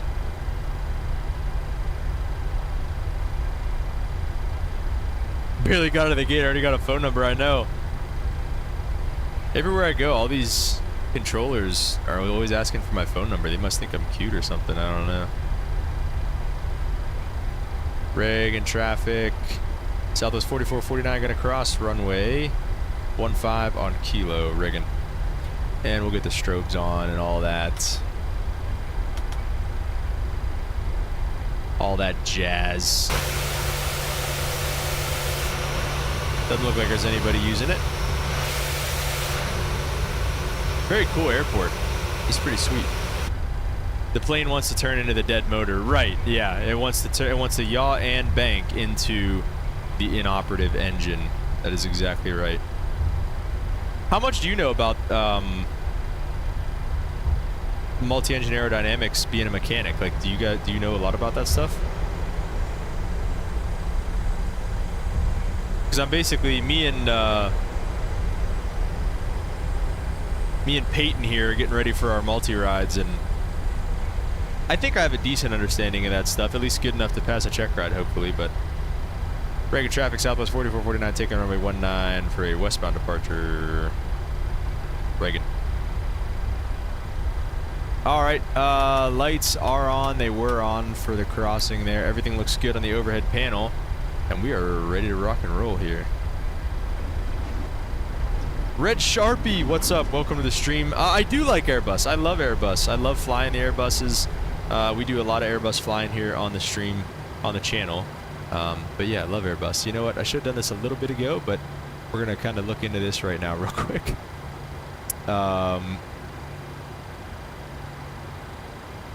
Departure. Let me just get the SID up here since we're...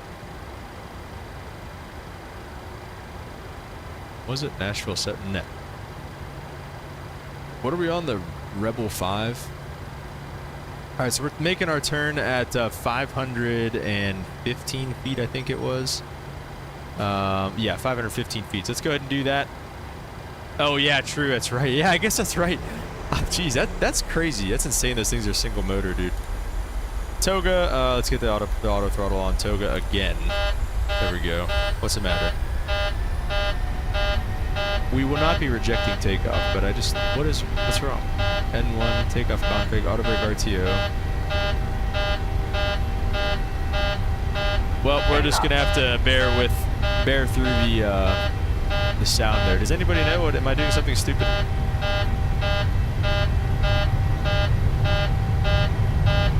V1, rotate. it feels nice though, I'll tell you what. Woo. Just need a little off trim Positive rate though. of climb. And gears coming up in a second. Win able. All right, at 515 feet, then we're gonna make our right turn direct to, okay, all right. What is going on here? We're suffering a real life. What is going on? Yeah, I know it's a takeoff configuration horn. I just didn't know if I was doing anything stupid. I didn't know if I had missed anything. All right, let's get the autopilot on so we can kind of. RTO is armed. We're gonna go autopilot and we're gonna go direct to Cap BC. We're gonna go LNAV and VNAV if we can. Auto throttle is off because it just tried to kill me. Okay. Peyton, I don't know. I disarmed the spoiler. Oh wait, does it say? Oh no, it's just that's the flaps. All right, let's go flaps up. Spoilers are up. According to the plane, I was doing something stupid. That's why I was asking you guys. I was like, I don't know what I'm doing here. I don't know. Am I doing something wrong? Making traffic, American 1432 on the River Visual, runway 19. Breaking chop, traffic southwest 4449. We are on the Rebel 5 departure, heading direct to Gates. Breaking traffic, last call. Yeah, that's why I was concerned. I was like, what am I doing wrong? I don't know. I think we're chilling now. All right, let's go. Let's keep the climb coming. We'll set all the way up to our cruising altitude of 38,000 feet.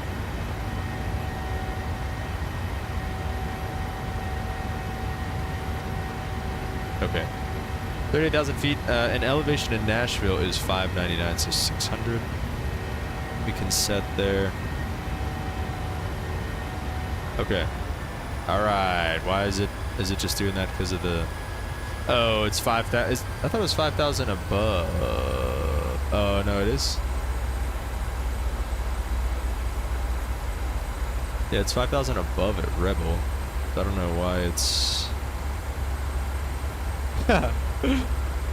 Should have aborted takeoff. Run the checklist. Call your certifier and tell them you're not ready.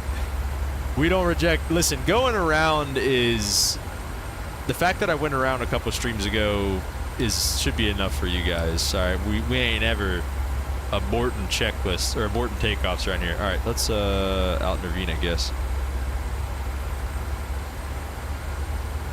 N1 LNAV VNAV speed. It's all fine. Okay. All right.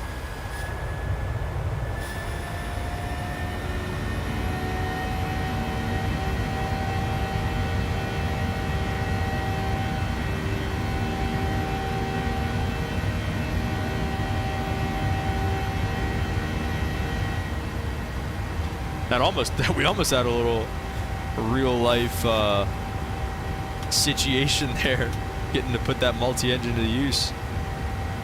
Wing lights off, strobe lights on. Turn off your landing gear. I can't, dude. I don't know how. It doesn't. I could do it in the Zebo 737, but in this one, it doesn't let me do it. What? How do you do it? Is there like a specific button you have to push? Am I missing something? Seatbelts on, come off. How many hours do you have in real life? About 450.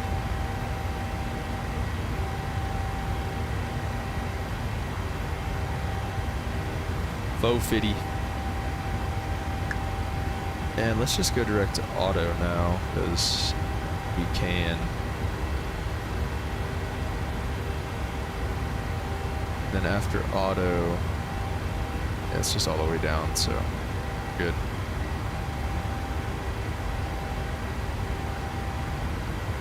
My binding is messed up? Okay. That's kind of what I was thinking too. Because I mean, I have an actual throttle quadrant with the landing gear switch. So I know it doesn't like that all the time. So I don't know. I'll have to look into it a little bit more. 10,000, I got all the lights off and everything.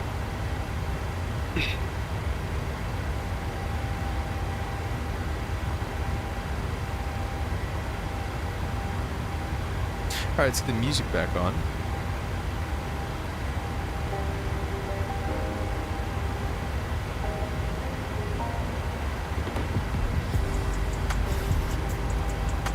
Okay, and I'm gonna unrealistically set this standard altimeter setting for right now, and I'm gonna leave you guys for a few minutes. Like I said, I gotta be right back for this phone call. I gotta go call the tower, guys. I gotta go call the company. We should have aborted takeoff. They found out.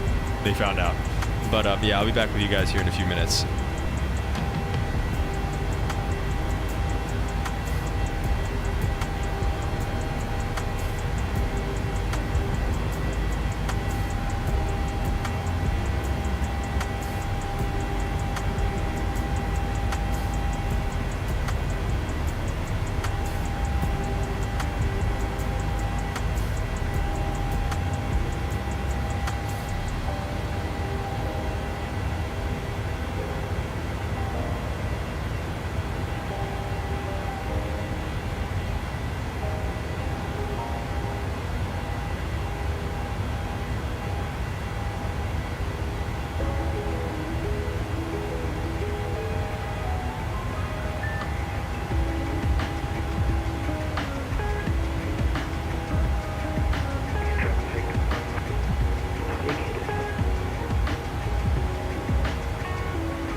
Oh, I see what happened. So you think your flight plan is in November 100906, but you logged in without the name in front of it. So just log back in with the call sign that you used to file your flight plan.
Reagan traffic, American 144 on the Eagles arrival, expecting runway 19er.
descriptive call taken.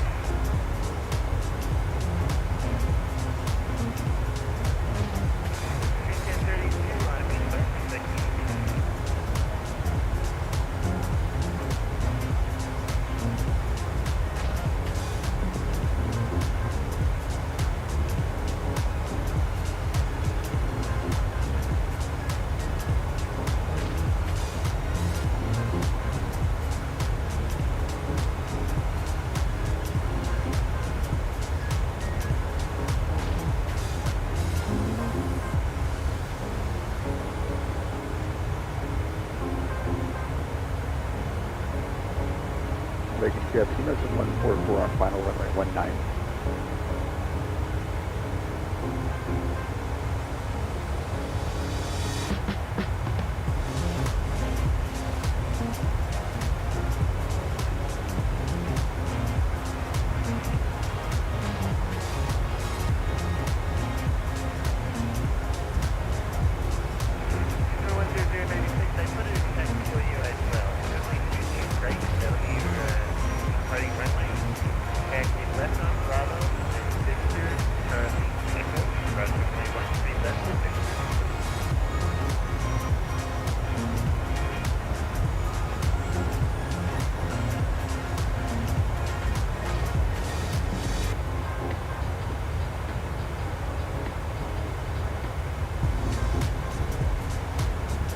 Canadian Tower, good afternoon. Speedbird 15 Lima Heavy. We are on the islet 422 left. Bird 15 Lima Heavy, Canadian Tower, 18087, runway 22 left, cruise line. Flight land, runway 22 left, Speedbird 15 Lima Heavy.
right.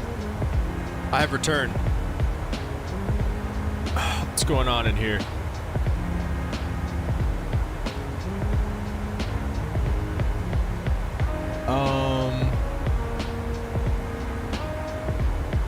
British Pod said, I have a little over 2,500 with your virtual airline, a little over 5,000 on VATSIM. Nice.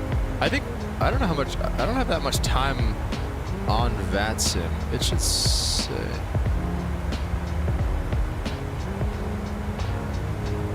I need to get on 22.8. I don't know how much time I have on VATSIM. I don't have too much time. So what virtual airline to use? I've been looking into Newski. It's Virtual United.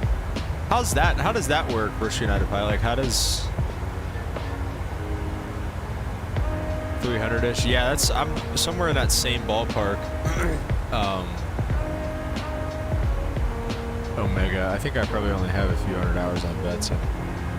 I thought it said somewhere. Oh, 251 hours total time. Yeah, whenever I fly, I don't really fly on VATSIM all that often. So.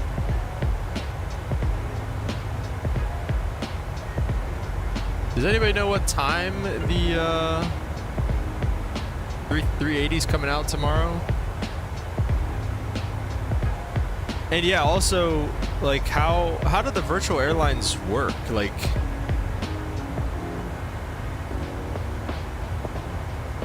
do they just, like, give you, like...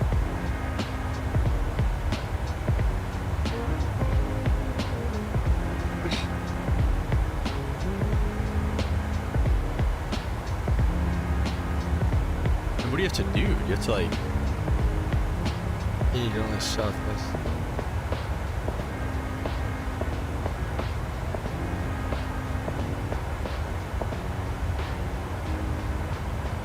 It sounds like... I mean, it sounds a lot like it's just basically a pilot's life.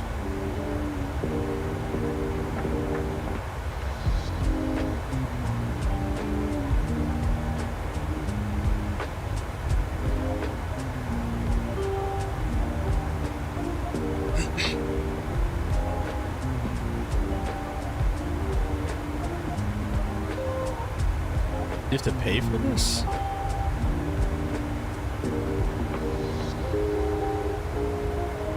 $45,000 PIREPs? Bro, are we giving PIREPs in the virtual airlines?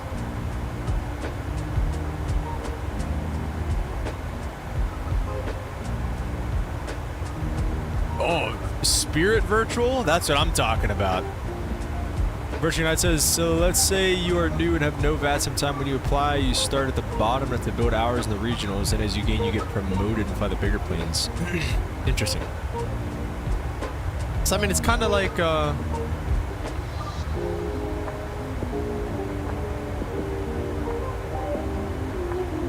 join now. It's kind of like a pilot's life, it sounds like. But if you have 125 hours on VATSIM, you go straight up to ATP captain. Oh, really? So, like, 250 is considered a lot then?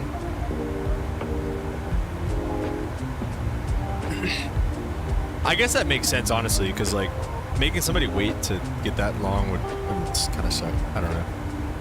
Site map. Okay, cool. Nothing.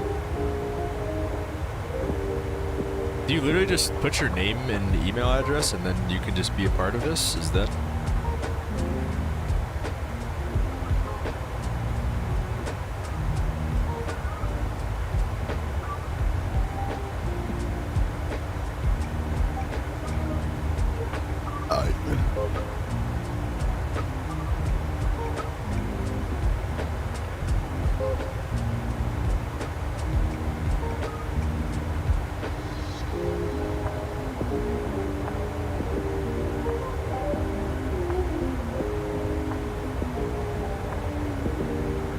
One PIREP filed with Pegasus within 10 days after joining. One PIREP every 90 days with a 10-day grace period. Are they actual PIREPs?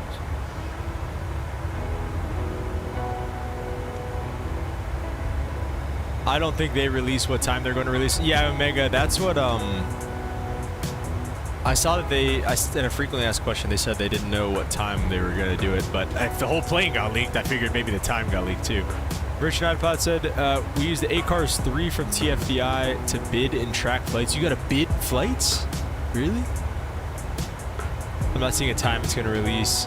They look over your VATSIM record, I believe, as well. You have to apply and be vetted. I just stick to one aircraft type. Do I have a VATSIM record? Can you see your own VATSIM record? Like, am I a bad VATSIM pilot?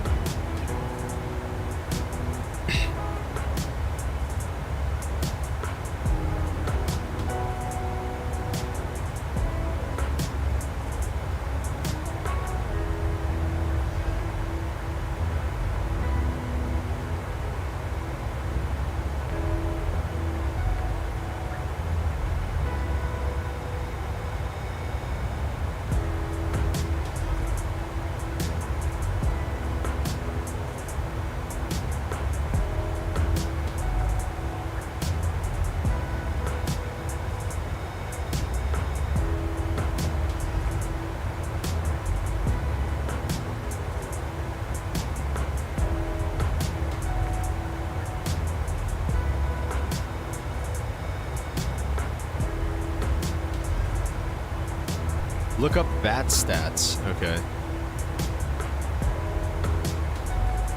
It just has like my last few flight numbers on here. It doesn't really have... Can I click on stuff? No. The longest flight was 77 New York to Hong Kong and back to New York. Dang. That's a long one. My statistics. Oh, here we go. OBS P0.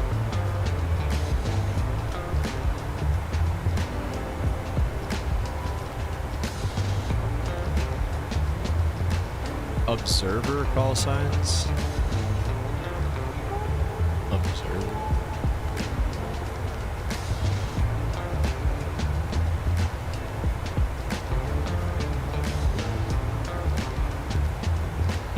Interesting. Holy crap.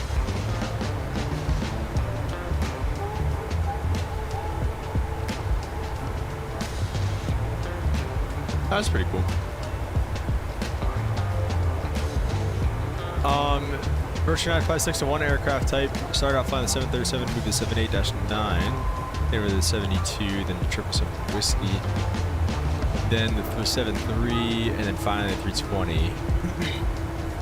I love the 787, such an amazing plane. Yeah, I like the I like all those ones, man. Honestly, all of them are good. The Kuro is really good. Horizon's come a long way. It's a good one now, and the Dash 10's pretty good too.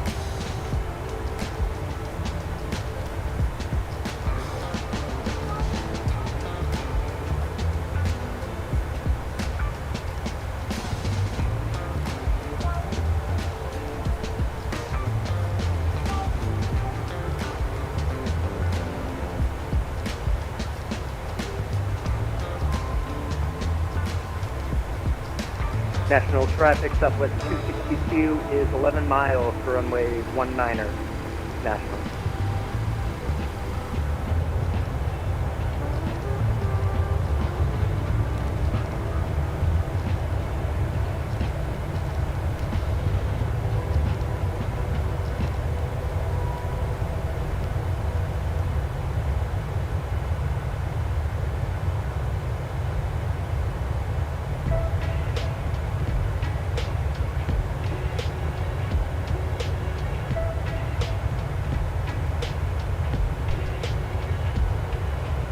Yeah, I've seen that. Like whenever I click on people's names and stuff, it says like commercial pilot and stuff. But I figured that was like a subscription. I thought. I didn't know. Where do you tell it? Where can you do that? Yeah, the A320 is great too. New Sky software I mentioned earlier is for people to be able to make a virtual airline and others can join it. Interesting, really.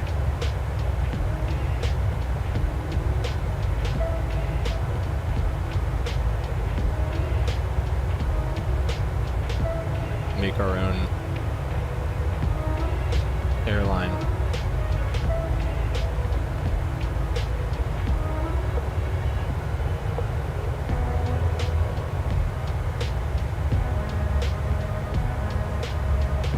I literally, like, I've never... I just got, like, a VATSIM account, like, not that long ago. Like, I literally just used VATSIM just to file the flight plan and get on ATC. Like, I've never actually tried to, like, do all this stuff with it. I'm looking in the settings. I don't see anywhere to... Stats. I see the stats page now. I didn't know that was a thing. Well, now, obviously. My stats.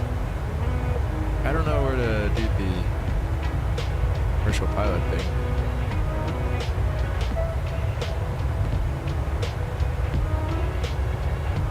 Just without a subscription, you can update it in your VATSIM profile.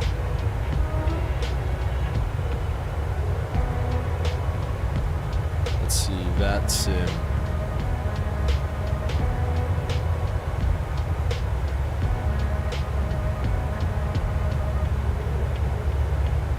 Oh, there's a whole virtual airlines.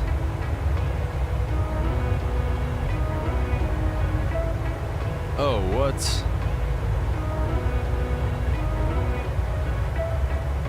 Air France. Oui, oui.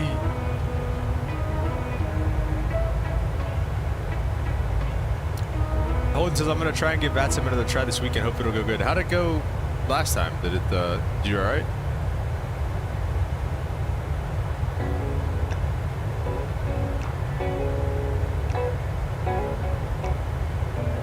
Allegiant Virtual.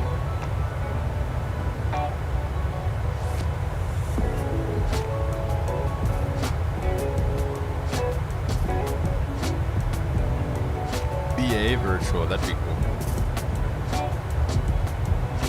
Cape Air Virtual, what?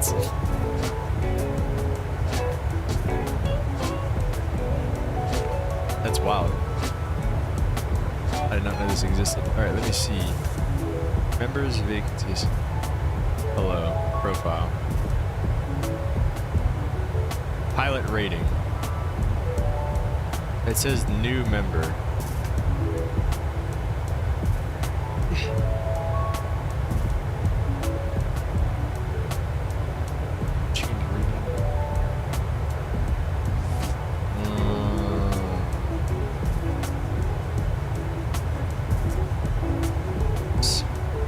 Well, his first flight there was okay. The controller messaged me later, said did a good job, but I messed up a couple of things. It didn't ask for pushback clearance. It didn't have to. Oh, yeah. And asking for clarity is, like, never a bad thing. Like, I heard some lady on the radio yesterday flying for Delta. She asked the controller, like, 3 times. She's like, can you spell that fix for me? What was the altitude again? Like, for Delta in the real world. So, I mean, you know, just... It's okay to ask for clarity for these. It's better to ask for clarity than to just go and straight up mess something up, you know? Oop, I didn't turn the autopilot off just now. Here we go. Wow, top of the center already? Really? Holy crap. Which is still confusing when you don't have to. Yeah, it is. It's a little weird. I mean, it just depends. Like, you know, if you just, again, you can always just be like, hey, you know, Southwest 4449 looking for push to start. And push to start to your discretion. Okay, cool, we'll call you ready for taxi. Like, doesn't matter. Omega says, one of my early attempts on VATSIM HC asked you to log off. Oh, jeez. I hate how, the Virtual United Pilot says, I hate how slow controllers was flying out of LA once, hit my initial altitude, and was there for a minute. It sucks. Yeah. How does being a controller in VATSIM work? Like, are they real-world controllers sometimes? Like, do they have to be? I feel like that would just suck so bad to be a VATSIM controller. All right, we're gonna do flaps 30 going into Nashville, and we should also. Oh wait, this is also probably why my top of descent so soon, because I don't have the arrival port up. The Paisley 4. Actually, we're gonna do ILS 20 left. I will take it from Riaba, sure. Paisley 4 from Forks from Grote. And we'll go there. Now this is probably farther away. No, it's actually closer. Okay. So yeah, that's fine. 109.35, 201 final approach course looks good. 751 on the mins. Let's. Oh, it's already there. 751. Very good. Nashville. Let's get the ATIS. Actually, let's see if we can get the ATIS. Let's see. The chart says arrival ATIS is on 35.1.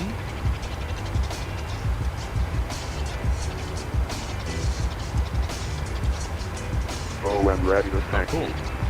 Advise on initial contact. You have information Foxtrot. Nashville International Airport ATIS information Foxtrot 1953 Zulu Special. Web That's special. 180 at 15.20. Visibility 10. 4,000 meters. Temperature 26. 2.14. Altimeter 3024. ILS approach is runway 20 left and 20 in use. Departing runway 20 right and 20. RFP approach is available upon request.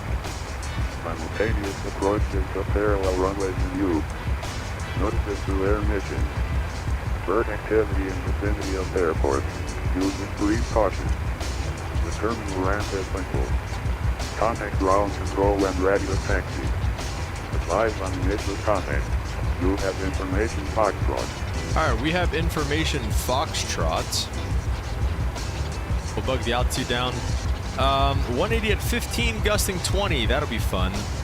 And then scattered at 4,000, so no issue there. 3024 on the altimeter. Let's see. Some of them use it, some of them use it for training, others just members of the community like us.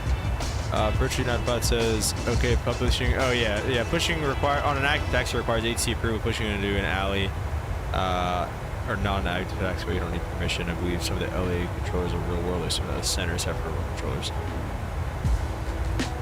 Holds a stupid question incoming. Based on the chart, how can I tell if it's an alley or a taxiway? A lot of real controllers use VATSIM during, or to maintain proficiency. Yeah, that makes sense. I mean, just like we use it here, I guess. I just feel like that would just, I don't know. I feel like being a controller would just suck. I respect them for what they do. I would never want to do it myself.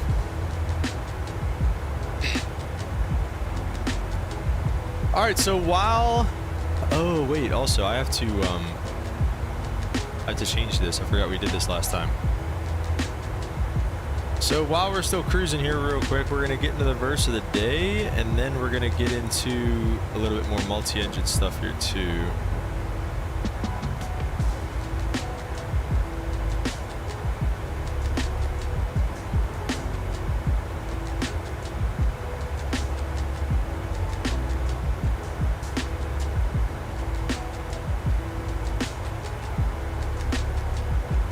Okay, let's go with that.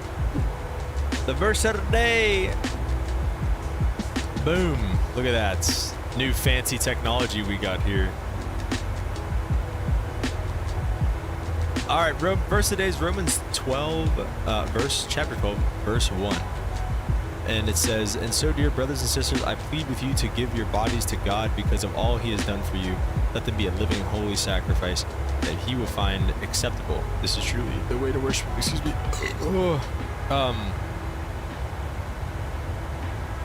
Worship to God can look like, any different thing.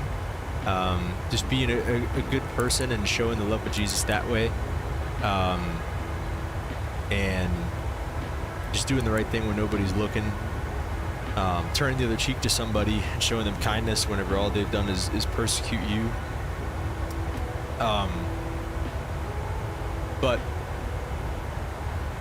so with the Old Testament, obviously there were all kind of sacrifices and stuff like that, and people would sacrifice animals and sometimes even their own kids and like weird stuff like that because they thought it was pleasing to God or whatever.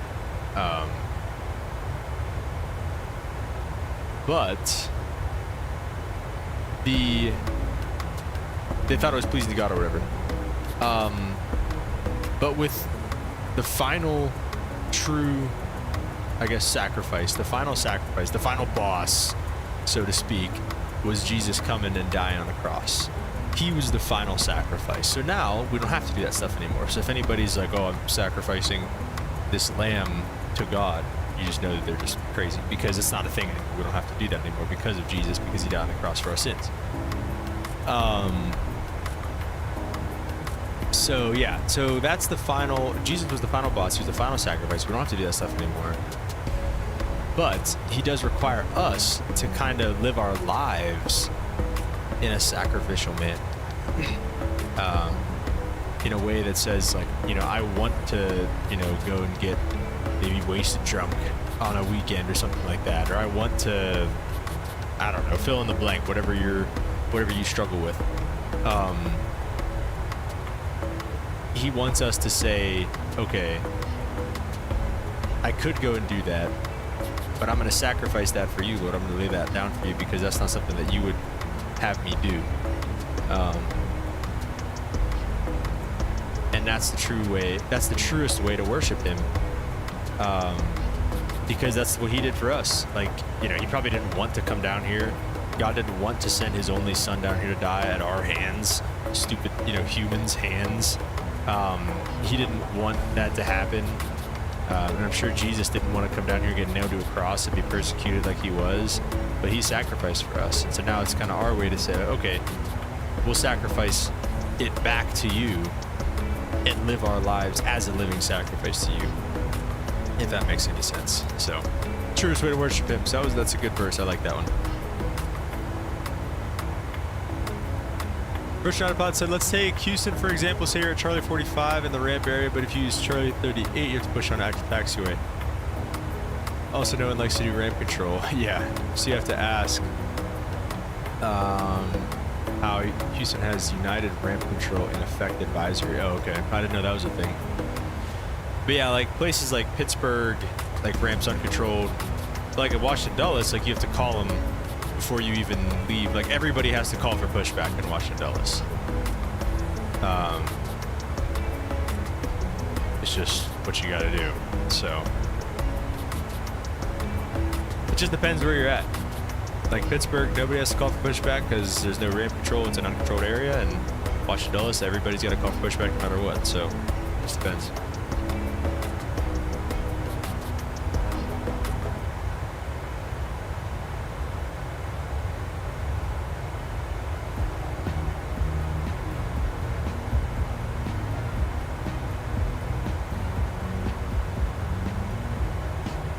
Dude, I didn't even think about it. I should have, like, decorated everything for Halloween for this stream. I didn't even think about it, dude. Look at it. Holden says, look at a Navigraph. I see there's an orange line that marks the ramp. Anything inside that, you don't have to call for pushback. It depends. Are you looking in Houston?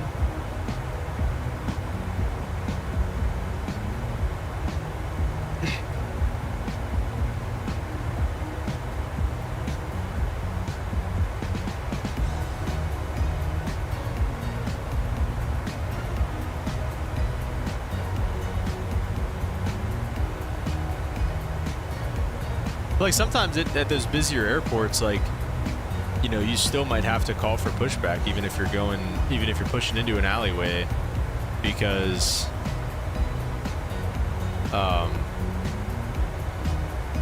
there's also, you know, there's 100 other planes trying to push into the alleyway too. So keep that in mind. Holt says your favorite form of worship is to play music. Nice, man. Yeah, honestly, I was thinking about that today. Like, music has been something that I've been getting into more and more, like worship music and stuff. I was never real big into that stuff, but I don't know, like I've been getting into it more and more, and I've been listening to like Christian rap whenever I work out instead of other stuff, and like, I don't know, it's been nice. I like it because there's some really good not cheesy Christian music out there.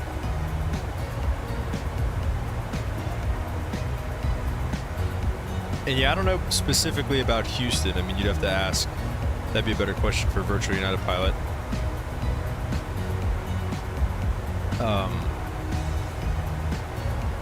But yeah.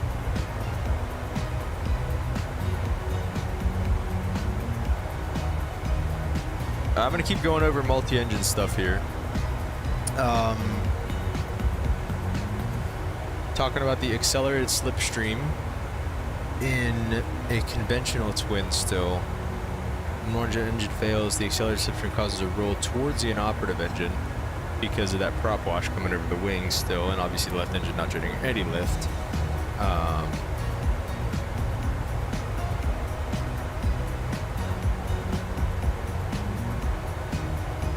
And then on it, and okay, so that makes sense too. So, okay, so accelerated slipstream is basically P factor, but vertical. Like, P factor is the yawing moment. Oh, no way, Holden. You play the electric guitar for your worship team at church? That's sick. I'm trying to learn how to play guitar. I'm still not good, but working on it. That's awesome though, man.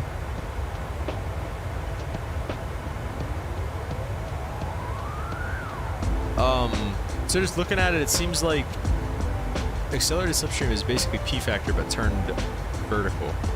Like, it's that same thing with the inside blade, like, produces more thrust and everything like that.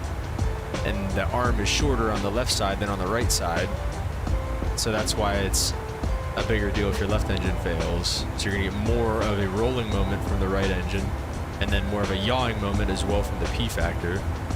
So that actually makes sense. Okay, so here's torque.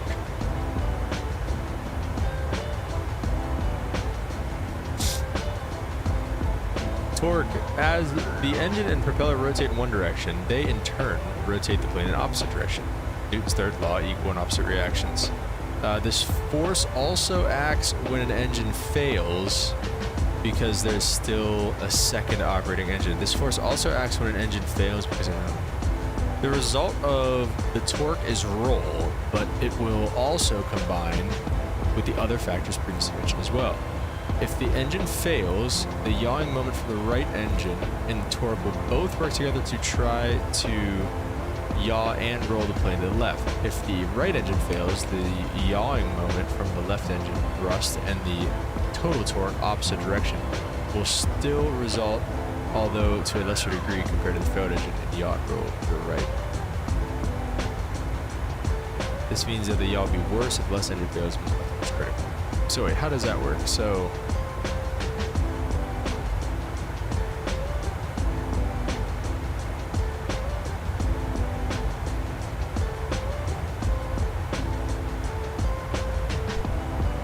Pate says, with accelerated slipstream, the descending blade produces more thrust. Yeah, I mean, that's literally basically P factor. The way I was looking at the, here, I'll show you what I was looking at that made me think about this that way. I have no idea if I'm actually able to do this. This might be totally not legal, but let me get the rest of the data here real quick. So, obviously, this is not accelerated slipstream. And this is more, let me see if I can find more of the P factor. I don't know. This is kind of, oh, P factor. So yeah, more thrust on the descending blade, more thrust on the descending blade. So obviously that arm and that arm are way longer, like we talked about already. So it's the same, it's like the higher, little arrow. Well, then you come down here and look at the accelerated slipstream, and you have the higher, little arrow. So it's literally the same exact thing, except the P factor is coming and making it a yawing motion, and the accelerated slipstream is coming and making it a rolling motion. So basically, I don't know, it might be not the correct way of saying it, but it makes sense in my head to think about P factor, or to think about accelerated slipstream as P factor but vertical, and but making it roll, I guess, if that makes any sense. And this is what I was looking at next here. I want to move this over more.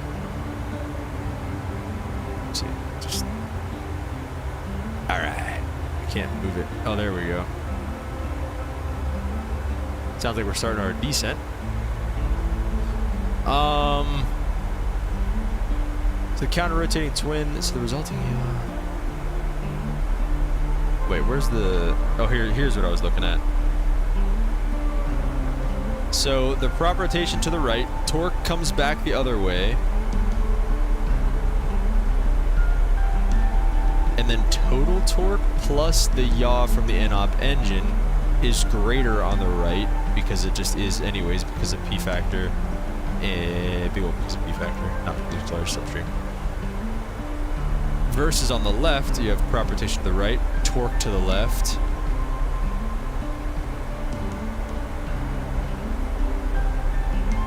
Oh, okay, that makes sense too. So basically, the right engine, you're already having that yaw that comes to the right, or it's yawing you to the left. Because if your left engine fails, you already have a lot extra yaw because of the arm. So if your left engine fails, you already have a lot of extra yaw. Then the accelerated slipstream with the rolling moment. And now also the torque thrown in there just kind of adds into that yaw, yawing you the other direction. But since the props are rotating the same way, the torque in this case is actually kind of helping you if your right engine fails, because you need to step on the ball going left. So you need to yaw and roll into your left engine, versus in this case you're fighting against the torque. In this case the torque is actually helping you, so that actually makes sense. And yeah, that's exactly what this is trying to say. Yaw from the NOP engine, the P factor already plus the torque results in a crazy amount of yaw, versus in this case you still have the yaw from the P factor, but it's not as much because it's on the left engine, and then the torque also is fighting with you, so it's actually yaw to the right minus the torque. So that's actually cool. That makes sense. The torque fights the yaw when the right engine is in op. Exactly. Yeah, that makes sense. Makes sense. The result of the torque is roll, but when we also combine with other factors, mention it as well. When the engine fails, the yawing moment from the right engine and the torque work together to yaw and roll the plane back to the left. If the right engine fails, the yawing moment from the left engine and the total torque will still result, although to a lesser degree compared to the failure of the left engine, and roll the airplane to the right. This means that the yaw will be worse if the left engine fails, because the left engine is critical. So that makes sense. And I think this was getting into the spiraling slipstream here. In the counter-rotating twin, the torque will oppose the yawing and rolling moment caused by an inoperative engine. The resulting yaw will be the same no matter which engine fails. Therefore, there's no critical engine. Another factor that can affect the production is spiraling slipstream. Note, the effect of spiraling slipstream is usually so minimal that some will even ignore it altogether. Okay, so that's good to know. Rotation of the prop, of course, you're responding to rotation of the slipstream. Although at high prop speeds and low forward speeds, spiraling rotation is very important and exerts a strong sideward effect on the tail's vertical surface. That's why, kids, you need right rudder on takeoff. So here's that exact thing we were looking at with the spiraling slipstream. We were looking at this earlier. When the spiraling slipstream strikes the vertical tail on the left, it causes a left turning moment, or yaw, about the airplane's vertical axis. The more compact the spiral, the more prominent the force. As the forward speed increases, however, the spiral elongates and becomes less of a force in the vertical fin. This motion is conventional.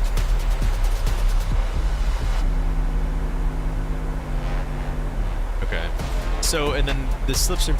So it seems like the spiraling slipstream and the torque kind of go together, and the P factor and accelerated slipstream kind of go together.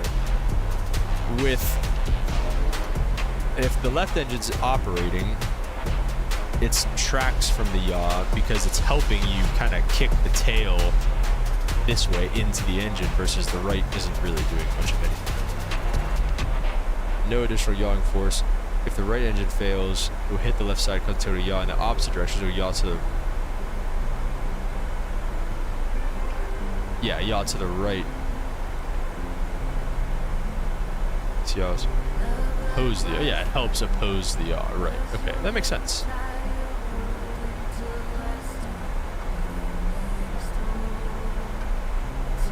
Alright, so here we go. Looks like we're getting to VMC a little bit. definitely won't be the minimum control speed with the critical engine in op. Minimum speed at which direction control will be maintained. Right. No idea what's playing right now. Alright, I guess.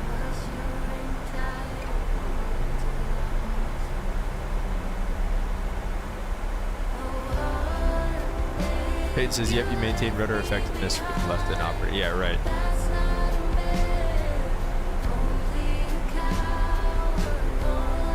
Yeah, Peyton, I don't know what kind of engine or what kind of plane you're flying, but I'm flying a Seminole, so we obviously don't have a critical engine. So honestly, this critical engine stuff is kind of new to me.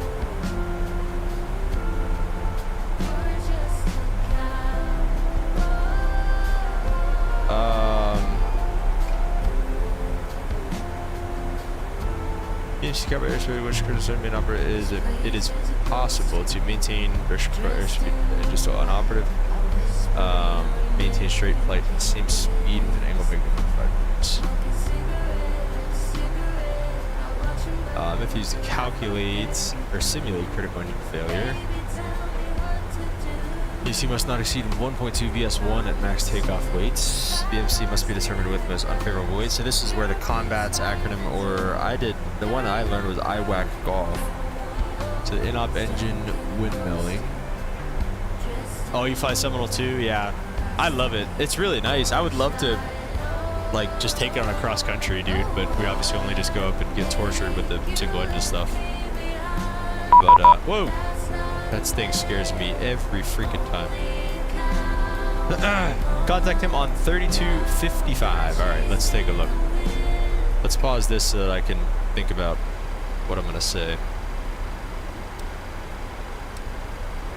3255. Okay.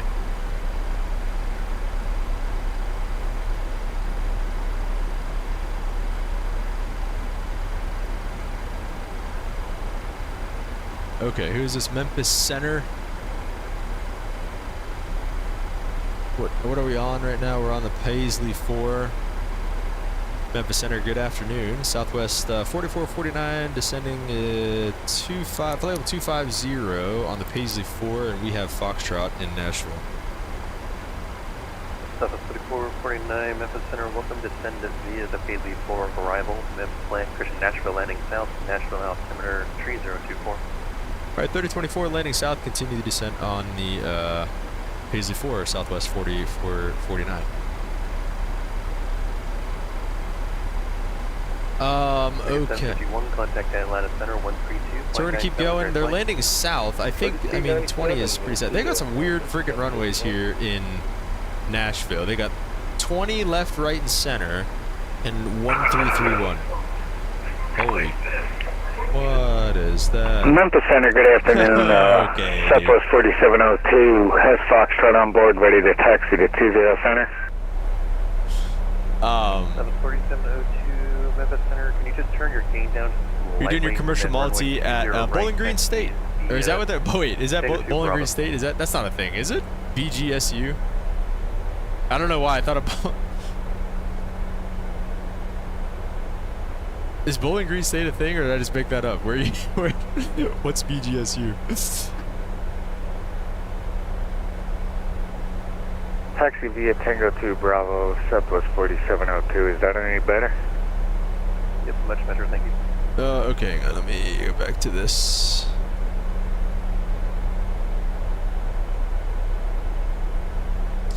So, again, the most unfavorable weight, not necessarily maximum gross. Most unfavorable CG. Airplane airborne, and the ground effect negligible. Bowling Green State. Oh, is it? Okay. I just saw the Bowling Green VOR on here a little bit ago. Is it Bowling Green State? I thought it was just Bowling Green University, or is that different? Because isn't Bowling Green in Kentucky?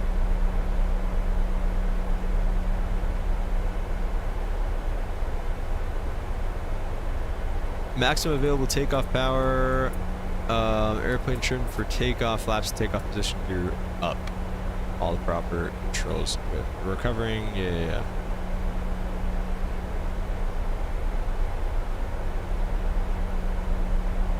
Factors affecting VMC.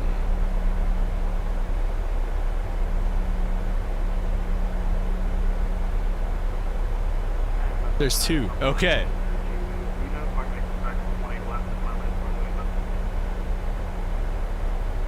That's 232, I do not know. So these are the things that I need to, because I know the acronym, but these are the things I need to focus on a little bit more. I'll go back to this while we descend a little bit. The factors affecting VMC. VMC becoming a lower airspeed is good, right? Just like a stall speed. 1440, proceed direct swap.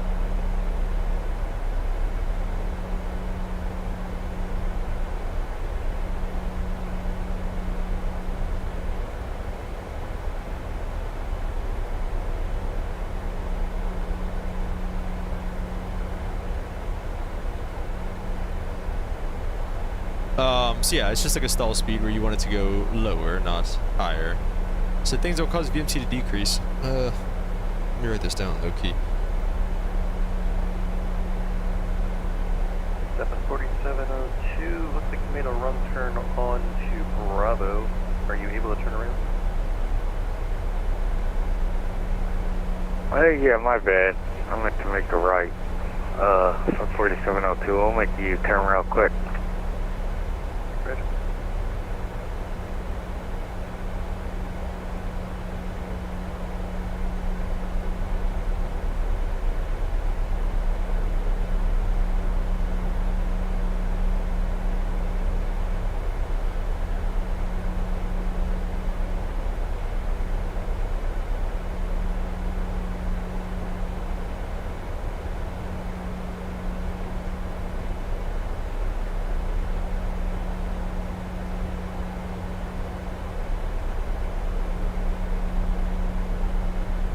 I'm back. Oh, wait.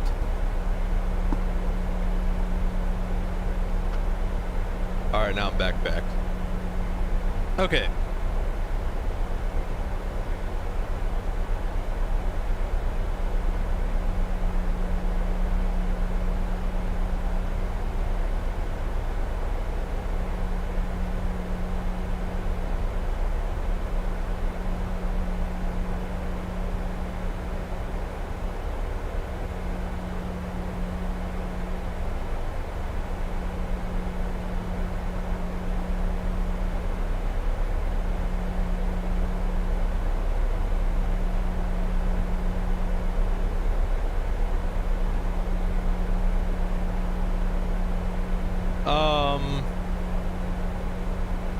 Alright, so I wrote that down.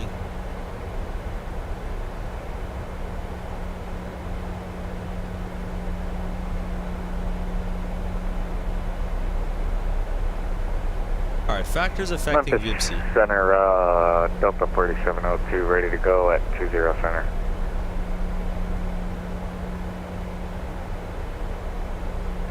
Up 4702, 1180 and 15, got the 20 turn right, heading up 290, runway 20 right, clear forward. Alright, things that cause VMC to decrease. 290, clear for takeoff, Southwest 4702.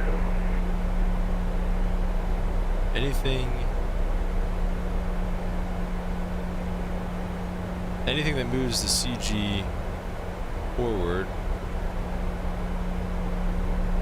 Atlantic 1203, leave my airspace to the north, KMC Center is offline, radar service are terminated. Makes the rudder more effective. How are we doing on the arrival? Doing alright? Okay. He says 3024 is what I've got for the ATIS. Note that. Charlie William Victor with you. 14.2, climbing 16,000. We're just staying here. The rest is decent. Ah, dang it. Large arm to rudder.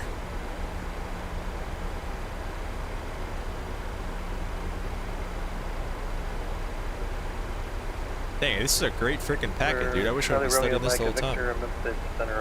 Glad I didn't take my check ride today. Greenwood altimeter I feel like I'm learning so much right now.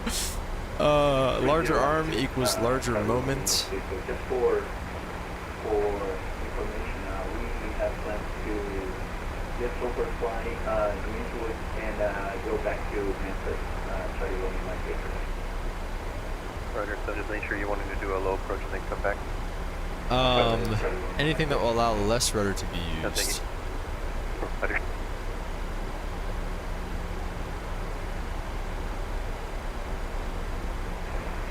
I'd like to cut off Memphis and Charlie Lima, Mike Victor. So,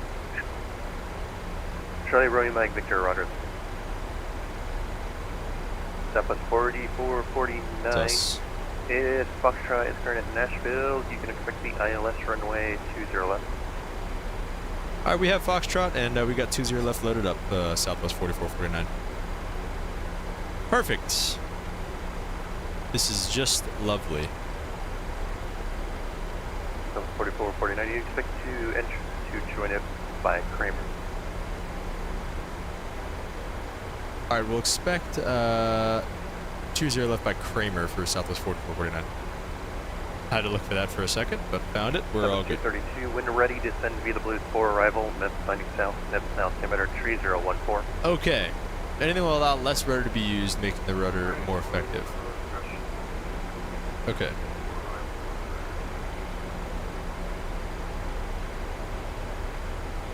American 2309, contact Memphis approach 12518, aircraft line. Order approach for American 2309. Forward to 12,000, to 16,000. American 1324, Memphis Center, welcome, climb, maintain, final 210. Up to 210, American 15. American 4702, radar contact, down path.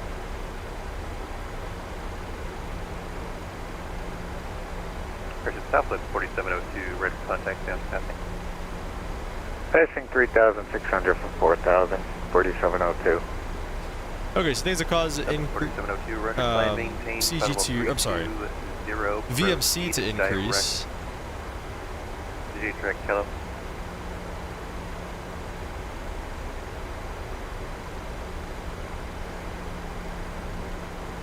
Climb maintain 320. And what was it direct for 4702? Hello, 4702, proceed direct, hello. Kilo for 4702. Less moment equals less arm equals less moment equals less effectiveness. Southwest 4449. That's us. Turn right, heading on 260, vector 2 final, descend to maintain 4,000. Down to 4,000 and a right turn to 260, Southwest 4449. I had to think about that one too. I'm the worst. All right, 260 on the heading. We'll go heading select and then down to 4,000 feet. And we'll just take over with vertical speed for now. Go a little quicker. 260, 270, something like that. Actually, I shouldn't do that. We're already at... At the center of the afternoon, Southwest 3941. I shouldn't do that. 50 to the northwest, correction, northeast. Come through 10,000, let's get the lights on, and passenger side should be on already. Whoops. So 3941. Lights come on, and rest of the lights come on. Alright, I'm going to stop with going back and forth with that. I should have recorded that last approach into DC. I'm kind of ticked that I didn't, but it is what it is. Good afternoon. So less arm, less moment, less effectiveness on the rudder. And then 1104, Memphis Center, welcome, got your flight level 350 and proceed direct. I have. Anything causing... Yeah, sorry about that. 350 is correct, and proceed direct. I have. Or rudder 2. Alright guys, let's start talking about the A380 a little bit. I don't think I'm going to get to fly it tomorrow. It all depends on what time it comes out. I don't think I'll be able to fly it tomorrow. I did 2 polls on Instagram and YouTube. So if you don't follow me on Instagram, follow me on Instagram. I think it's just Flight Sim Captain. You should be able to look it up. And I forget if it's with 2 N's or not. But anyways, I posted the same poll twice. On Instagram, Dulles to Frankfurt won. And then on YouTube, I believe it was, let me lessen this a little bit. I believe, let me go back and look real quick. I think Dulles to Dubai won. I want to say. Ooh, 591. Thanks for the subs, guys. Appreciate it. We're 8 subscribers away from 600. So tell your friends. You ready for this one? Subscribe. Yeah, Southwest 3941. Oh, that was 3941, you got traffic at your 12 o'clock in 42 miles. He's got flight 370 pod. Okay, I think, okay, alright. Southwest 3941, thanks. that's crazy. His Gulf is now current in Nashville. Nashville altimeter 3023, correction, 3023, wind 180 at 13. Lovely. Okay, so anyways, thank you for the support. Really appreciate it. I have Dulles at to maintain final 330. Dubai one on the YouTube, and Dulles to, I'm sorry, not Frankfurt, Munich one on the Instagram. So what I think we're going to do, we're going to get the best of both worlds. I think we're going to go from Dulles to Munich with Lufthansa, and then Dulles to, Dulles to Munich, and then Munich to Dubai with Emirates. And I just confirmed it for Southwest 1104. I was crossing. Now, I had Adam and Chase on the 330. the other question is, 1104, A firm, cross I have flight 330. how are we going to do these long streams? We got 1,000 to go. 5 for 4. How are we going to do these long streams? I've never done a long stream before. I don't know. What do you guys think? Should I just set them up? I mean, because this is going to be... Let me see. How long of a flight is it? Again, I don't think I'm going to do this tomorrow necessarily anyways. But...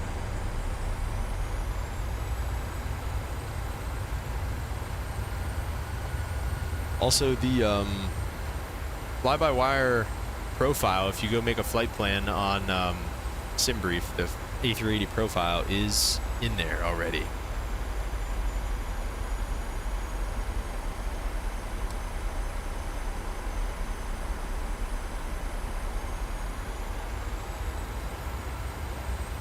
It's going to take us about 7 hours and 40 minutes. 449, turn left heading at 230 to intercept. All right, left 230 to intercept Southwest 4449. I start slowing it down a little bit here. We'll go to the up speed. We can start getting some flaps in there. And he did... No, he said 2 intercept.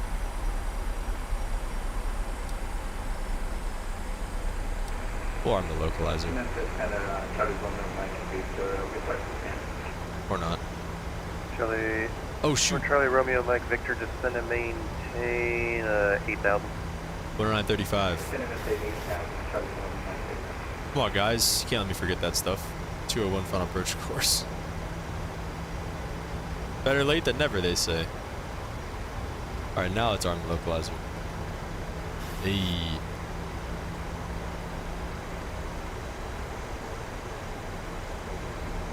It's at Kramer, which will be at 3,000.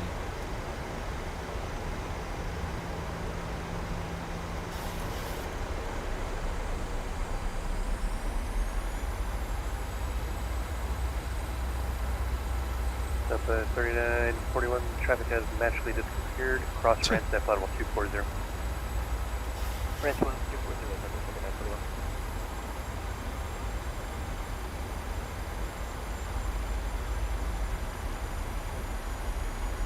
Southwest 4449, you are 7 miles from Kramer. Descend and maintain 3,000, full stop shuttle localizer, cleared ILS runway 20 left approach. Alright, cleared for the ILS 20 left approach, and we'll maintain 3,000 until Kramer for Southwest 4449. Alright, let's get flaps 5 in there. We will arm approach mode as well. Glide slope and localizer are armed. Let's get a little bit of speed breakout.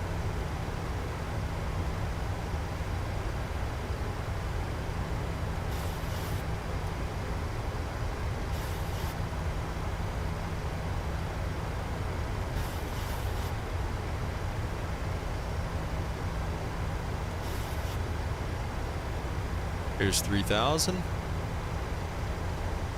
Slow to 190 knots.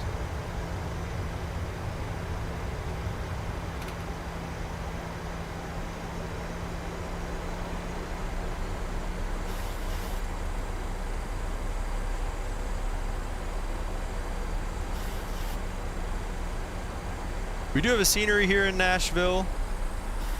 I forget. I think it's OBS or what is it? Greenwood Outfielder is now OBX? Something like 3011 that? I don't between know. the 180 I forget which. and version 160 and 12. All right, localizers captured.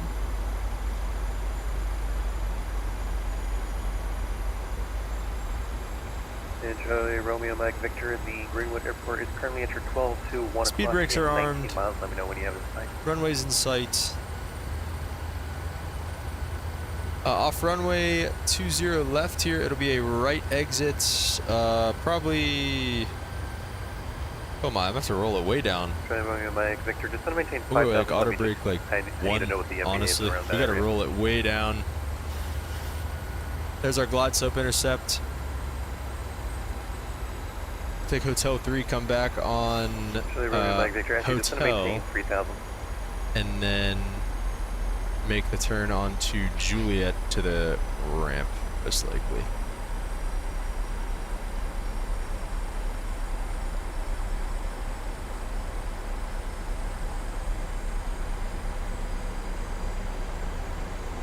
All right, let's go ahead and go gear down.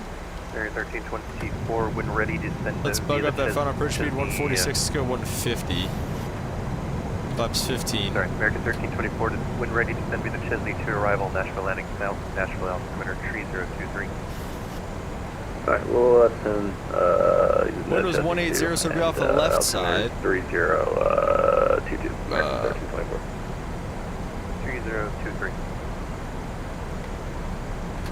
Go flaps 3023, sorry about that, 30. I don't know if I 24. have the speed for that. I'm not gonna lie. Okay, we do now. First Southwest 4440 at 9, wind 180 at 13, runway 20 left, clear to land. 20 left, clear to land, Southwest 4449. We are clear to land. Charlie, All of our Romeo, lights are on and Victor, everything. Roger, Seatbelt signs are on. clear to low approach Everything runway all 180. looks good upstairs. Let's go ahead and do this. Let's get the auto throttle off. Southwest 232, contact message approach 12518.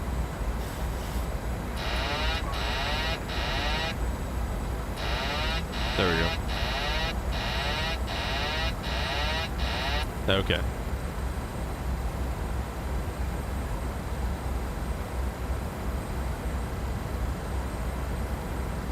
Let's see how she handles in the crosswind.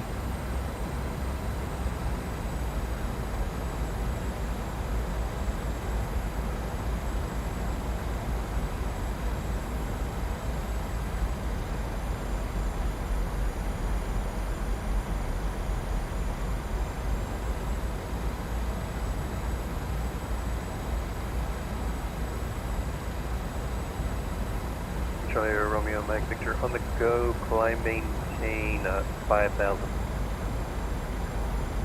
I just can't get this right, I feel like.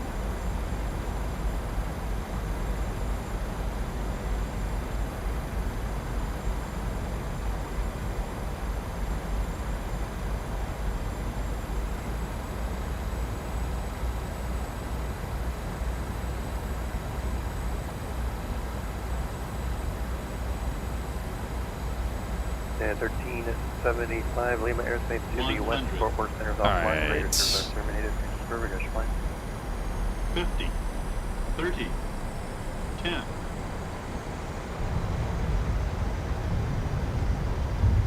That wasn't too bad. It was the wrong crosswind correction, but take it.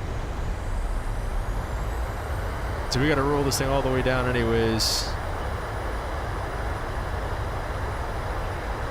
I think this might be one that we could take, yeah. 49, welcome to Nashville, exit right when able, taxi to the south terminal via Hotel Juliet Tango 6. Alright, thank you. Right when able, Hotel Juliet Tango 6 to the south terminal, Southwest 4449. Thanks for the ATC.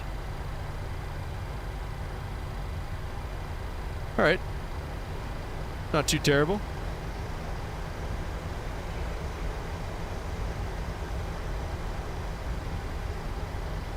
Let's get our lights off, except the taxi light strobes can come off.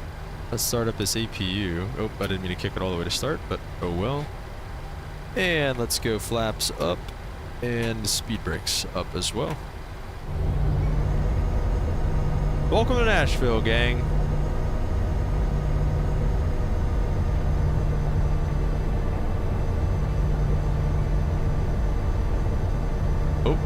off center line there, looks like. Let's see.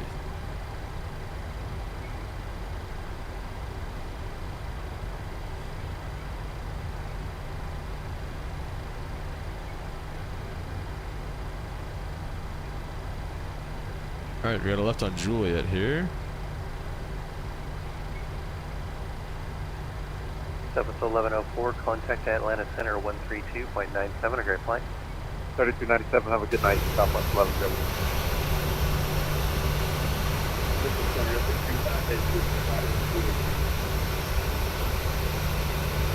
Pretty cool.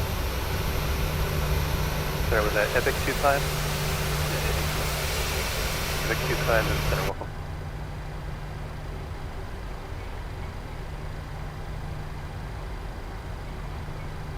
Southwest 3940. Definitely got to get our hands on that arrival, Nashville landing south, and 737 Nashville Max. altimeter, tree Super 02 pumped tree. for that eventually, but we'll get there.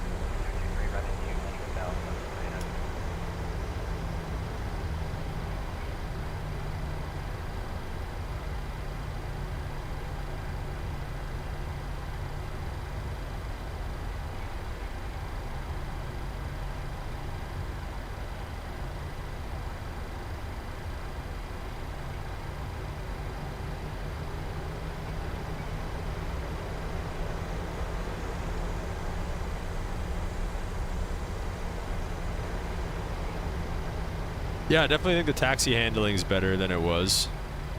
We'll go park next to this guy over here. At least kind of close. I'll just, yeah, we'll go right next to him. Why not?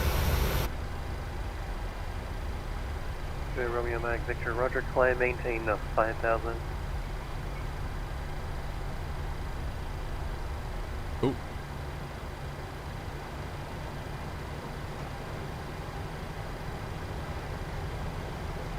Good taxi light off.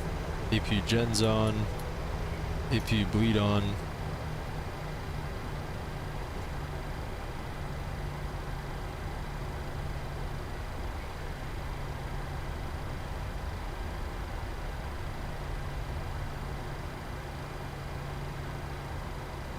All right, guys, we'll go ahead and stop it there. Set the parking brake. We've got our APU on and everything. Let's go ahead with the engines off. We'll get these off. It's hot.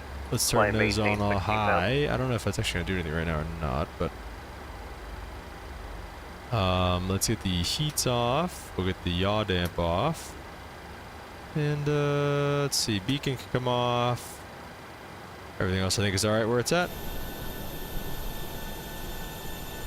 All right, guys, that's about it. Let's see if GSX wants to come help us out at all. Nothing said hello. Southwest 4391 is 15 miles to the northwest of Ramp. Level 360 setting to level 240. Sorry about the connection before. I forgot to thank you guys for everything. Thank you so much for stopping by and having fun today. I think this was honestly one of our best streams. Let me switch this off actually real quick. Southwest 4391, Roger. Jeez, there we go. I think this was one of our best streams so far. Sure. In terms of viewership and everything, I was showing like 9 or 10 viewers the whole time, so really appreciate that. Really appreciate all the subs. I think I started this with like 585 or 586 or something, so we got like 4 or 5 subscribers over the course of just this stream. So really appreciate it. Yeah, Omega, thanks for stopping by, man. Good to talk to all you guys. And Fan Man, I don't know if you're still around, but thank you so much for stopping by. I do appreciate you. Peyton, good luck on your multi, man. Like I said, we'll keep in touch through the Discord and everything. But yeah, guys, like I said, thank you so much. Really appreciate all your time and coming and hanging out. Holden, good to see you, man. Yeah, as always, brother. Right back at you. And Virtual United as well, you too, man. Like I said, we'll probably be streaming again soon. Probably... I'm thinking Saturday is probably going to be the next time we're going to stream, and hey, it's most likely going to be the A380, so get ready. I'll try to figure out how we're going to do a long stream. I have no idea how that's going to work, so I'll try to figure that out. But yeah, guys, thanks so much for stopping by, and we'll catch you later.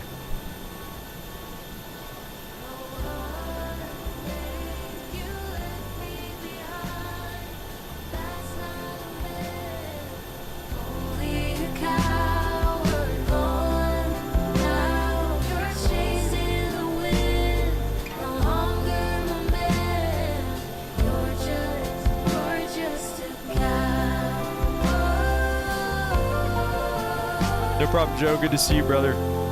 Thanks for stopping by.